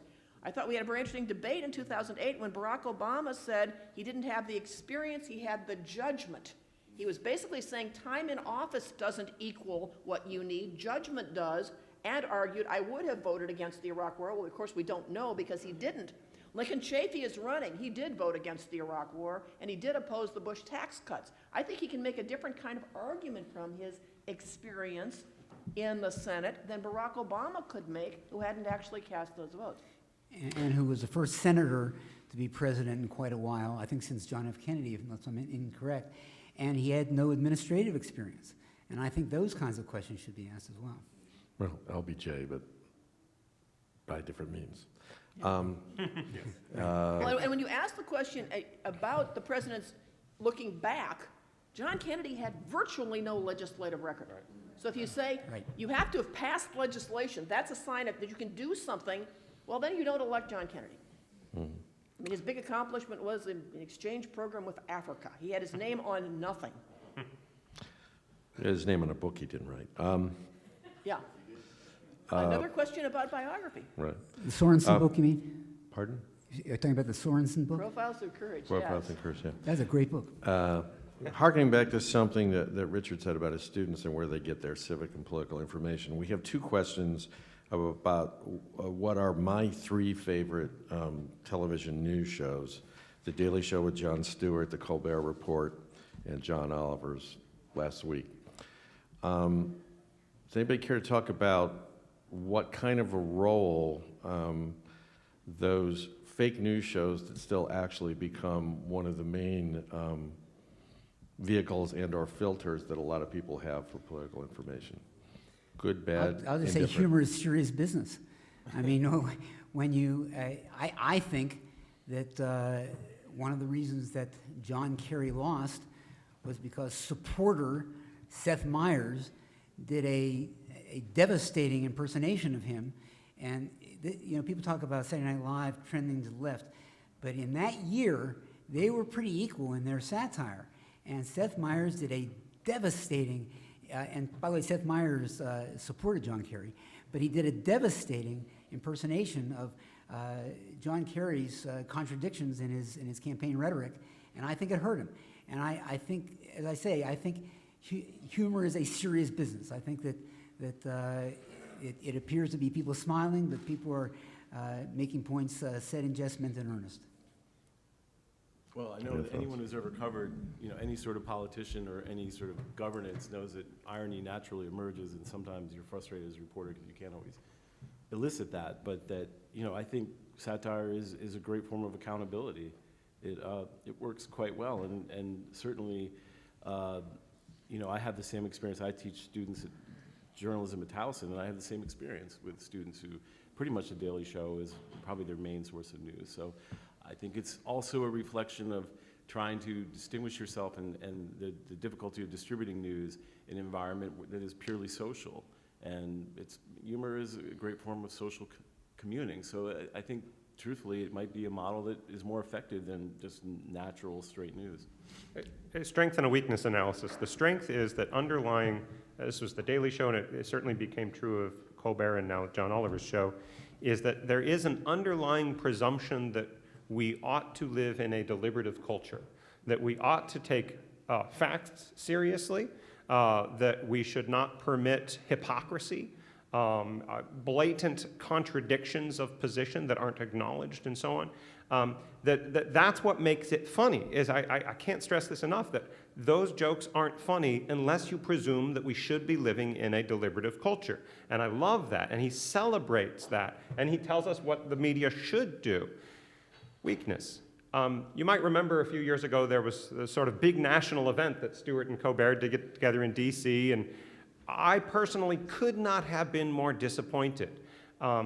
What it really showed, and I'd always feared, was that they have a great critique, and they don't know what the alternative would look like that is engaging, substantive, and so on. That their alternative was a joke, not intentionally. There was one moment where Stewart had a video of traffic merging and made a really poetic statement about how people do manage in daily life to get along. Our ideology doesn't matter in so many ways, in so many moments. And it was poetic and beautiful and completely at odds with the whole rest of the event.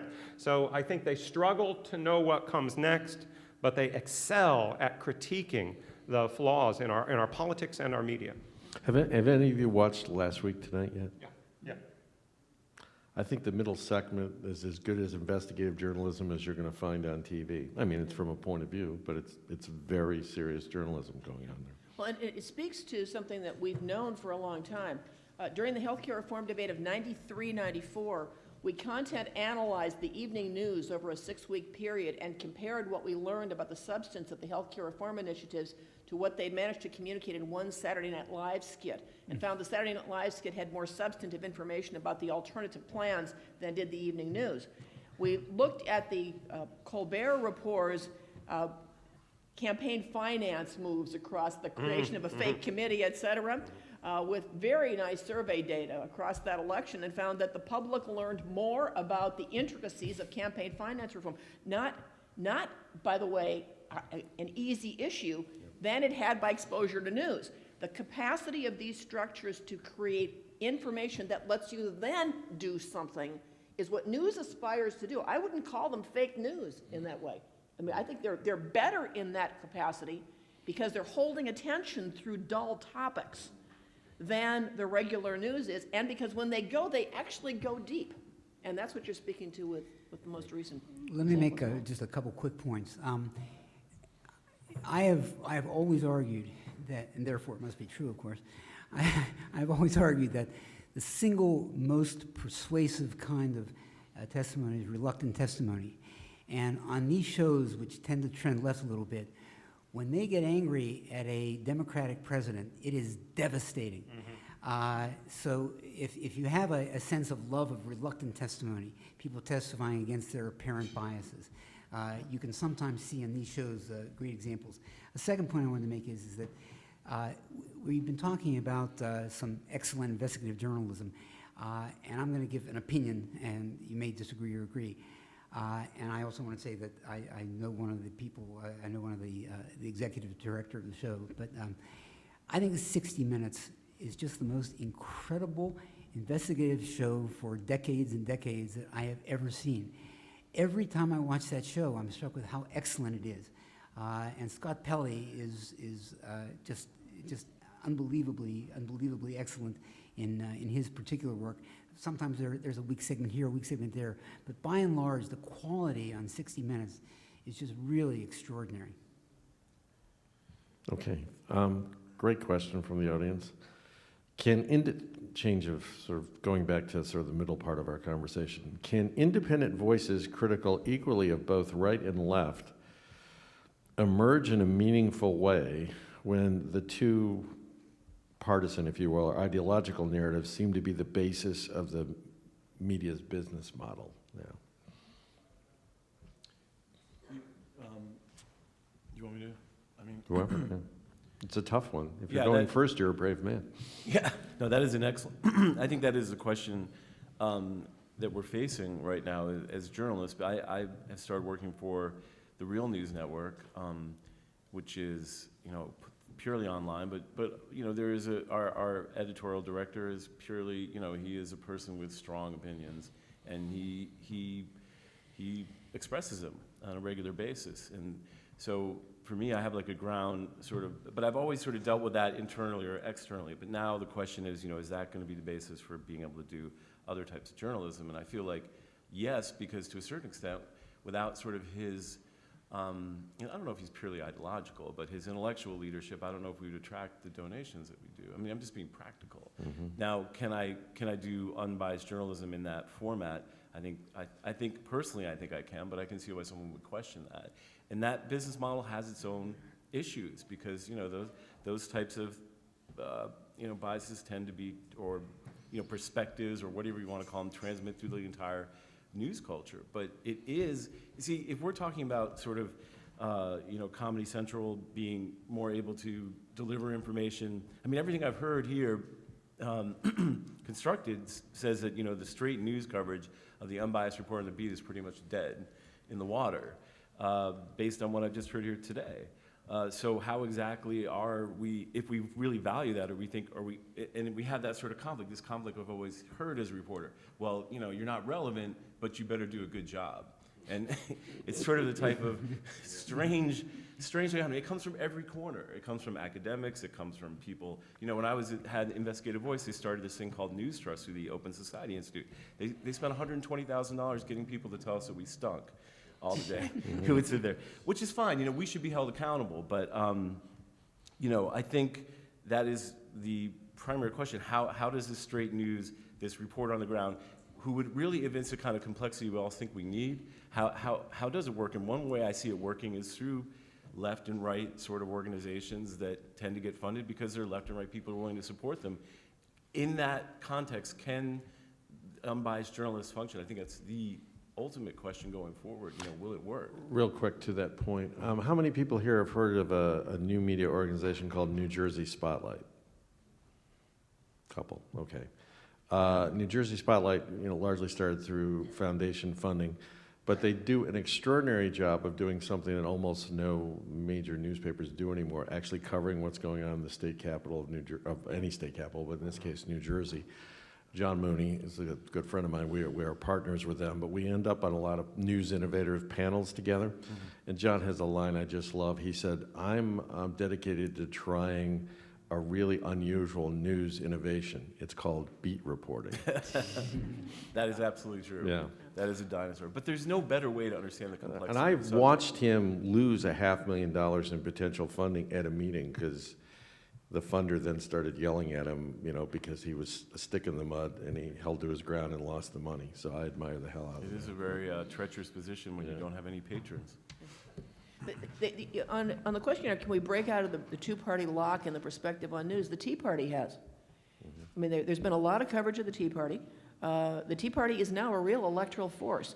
Now, in part, it got news coverage the way outliers tend to get news coverage by engaging in some forms of extreme behavior, which tends to marginalize those. But it did break through, which means that two-party perspective is not so strong that there was no space to let it come through. Well, most of the breakdowns I see show that the breakdown in terms of ideology, the self-described moderates still have a plurality. Many of them also independent and moderate. Some people are party affiliated and moderate. And elections, presidential elections, normally end up being about, you know, a battle for the hearts and minds because they're the decisive voters. If all that is true, why don't they have their own media or their own party or their own narrative? I mean, why are they a shuttlecock between the other two narratives? It's hard to motivate reasonable people, I think, you know. You know, and to a certain extent on that level, at least in the marketplace of ideas, maybe. You know, I don't know. I would argue parenthetically that the single greatest destructive power in political parties might be the Tea Party, because I think the internecine fighting, where they become a single or double issue people, and if you're not pure, you will lose you will either lose their vote or lose their participation. I think this is a potential devastating hit on the Republican Party. I would just stress that there are people, serious people, overwhelmingly populate both political parties and certainly the political middle. It gets back to, do people have an appetite for accurate information? Again, referencing, always cite your source, I was taught that early, my dear spouse, when she was the news director of the community radio station in Madison I alluded to before, one of the things she tried so hard to teach her volunteers, all of whom had very strong progressive political agendas, almost 2 to 1, she would say, that doesn't mean you can't have news values. Yes, you can cover the event that nobody else is going to cover, go do the protest and so on, but actually cover it as a reporter. So you're making choices about what you cover, but you have to answer to me in terms of the quality of your coverage of that event. And when you're reposting things on Facebook and so on, there's a tremendous appetite for actual information. Think about all the maps of the US that circulate with statistics on migrant populations or whatever it might be, or interesting facts about the debt and the deficit and so on. Now, there are particular organizations that mobilize to put together facts, and as you pointed out earlier, there's choices about which facts to present and so on. But I'm also seeing a market for information that is just more complicated. What does this map really show? Well, it shows lots of things, and it needs to be interpreted and read. But again, this recirculation of almost sort of like USA Today type infographics and brief discussions is a little bit heartening to me, and it reminds you that people love information. They want to be informed. Okay, this is a question that really changes topics, but I think it does in fundamental ways pertain to what we've been talking about today. Questioner is just asking for thoughts on the Rolling Stone UVA rape story and how that relates to accountability in journalism, because nobody at Rolling Stone lost their job over It's that. incredible. I can't even believe that. I've seen people fired in newsrooms for 1/100th less irresponsible reporting, and I think it's a blemish on all of journalism that no one got fired. I mean, I always talk about when we cover government institutions which have much more protection for their employees, that lack of accountability can lead to corruption. The fact that no one was fired is ridiculous, is utterly inexcusable. I mean, I can't really, this wasn't a mistake.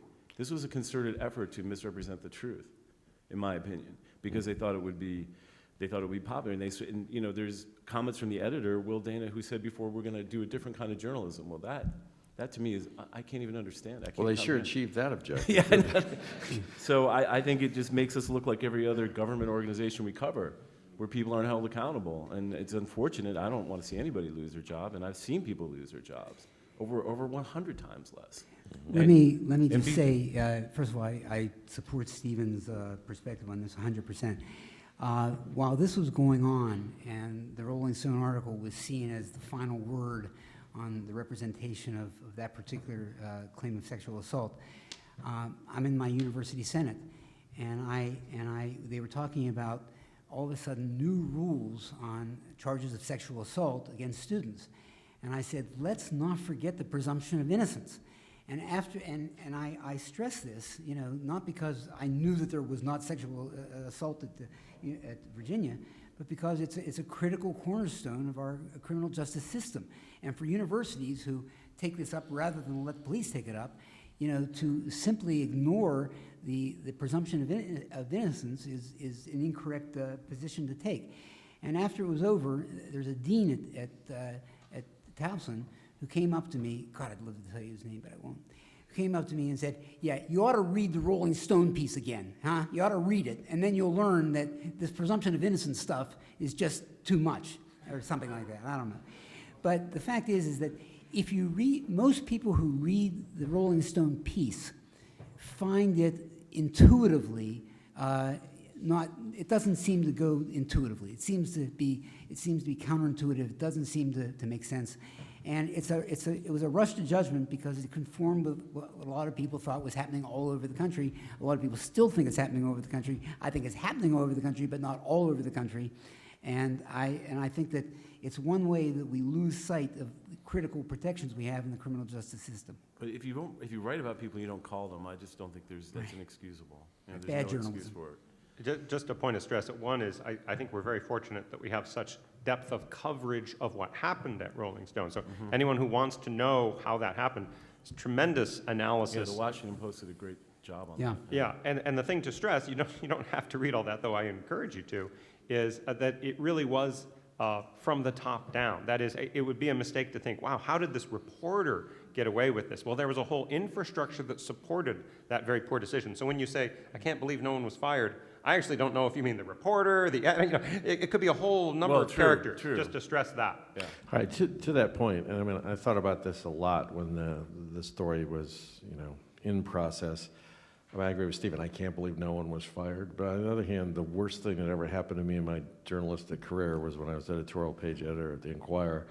We printed an op-ed that was as factually, its premise was as factually wrong as the Virginia rape story, and it was just a complete breakdown of process, and Howie Kurtz wrote about it. I really enjoyed that. But the question was, like, who's accountable? I mean, I told the person who, it was about gay bashing, and it asserted that something had happened to a gay man in Philadelphia. He'd been beaten, and eventually, a long time after the beating, had died as a result of his injuries. And the facts of the case were there were no facts. It was untrue. The writer of the piece had been told the story by someone else and had just believed it and hadn't fact-checked it at all. So that's pretty bad. So who do I hold accountable? I mean, I told the writer of the piece he would never write for us again, and to this day he still thinks I was mean and unfair.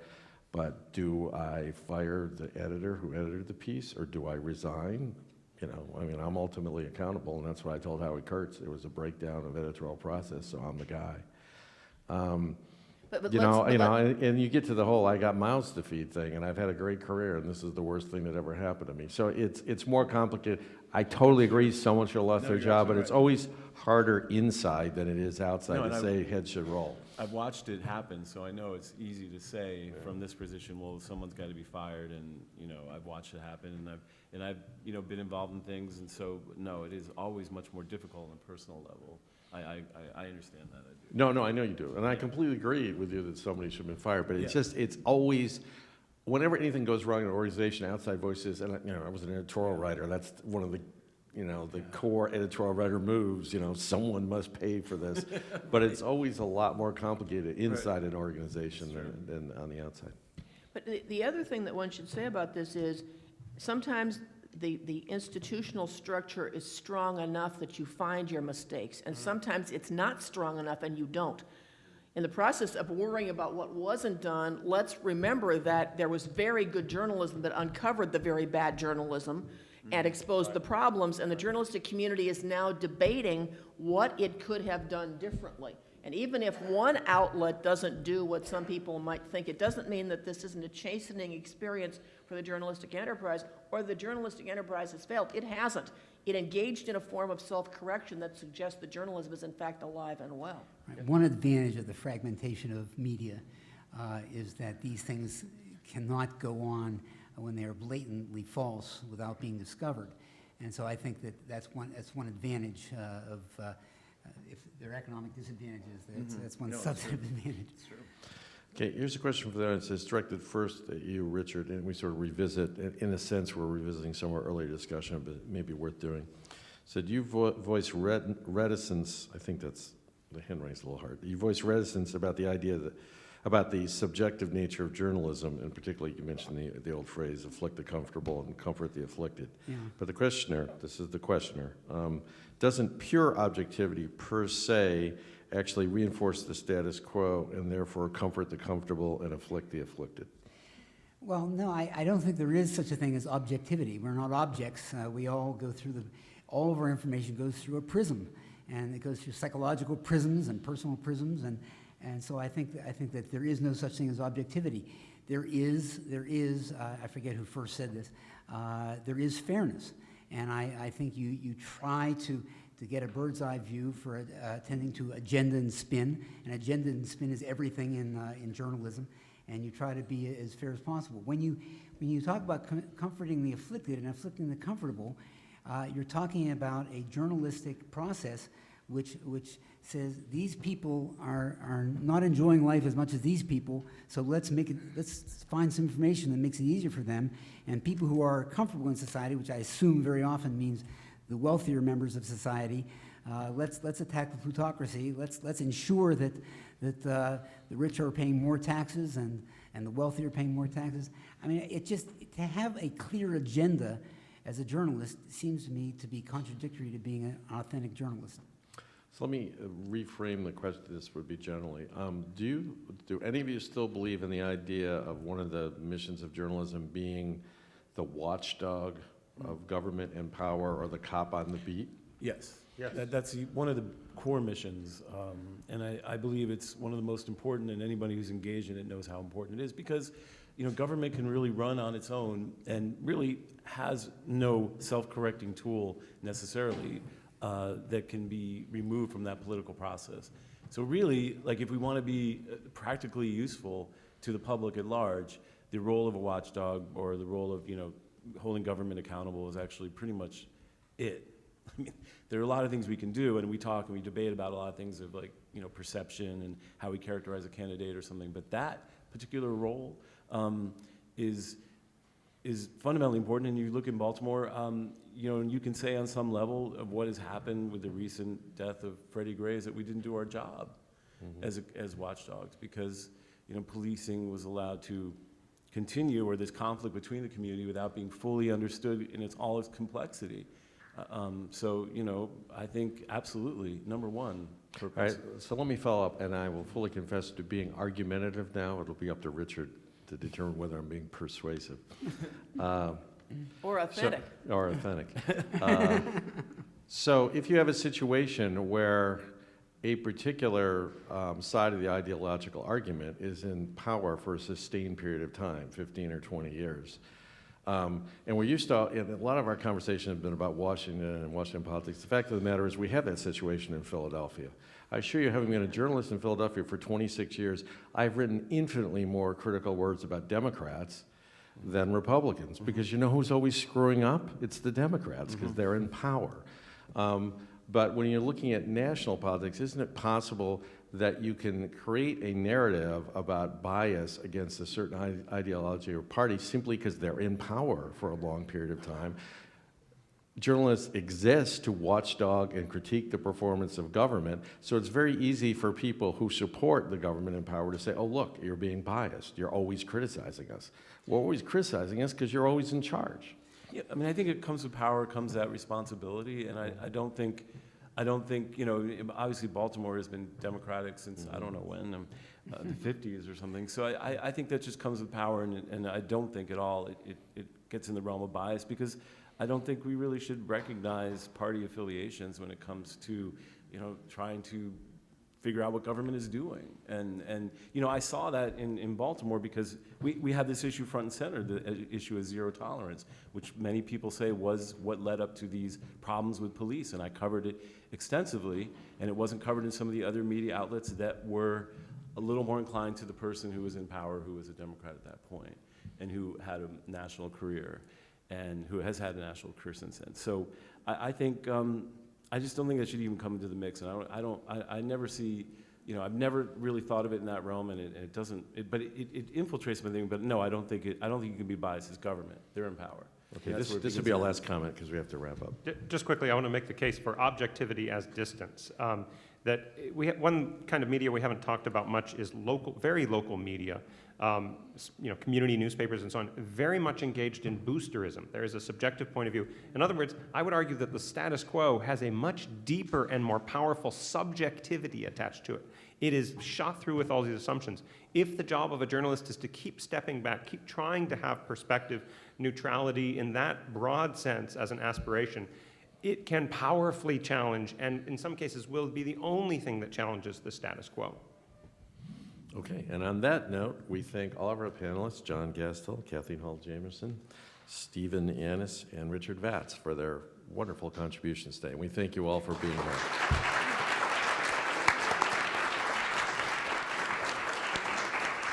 And am I turning it over to anybody at the end, Angie? You want to come?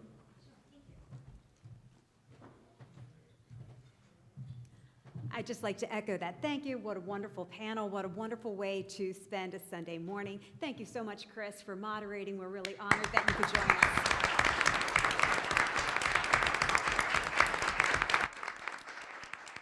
We still you'll have some breakfast in the back, so please enjoy yourselves. Travel safely home, and thank you for coming to this wonderful event this morning.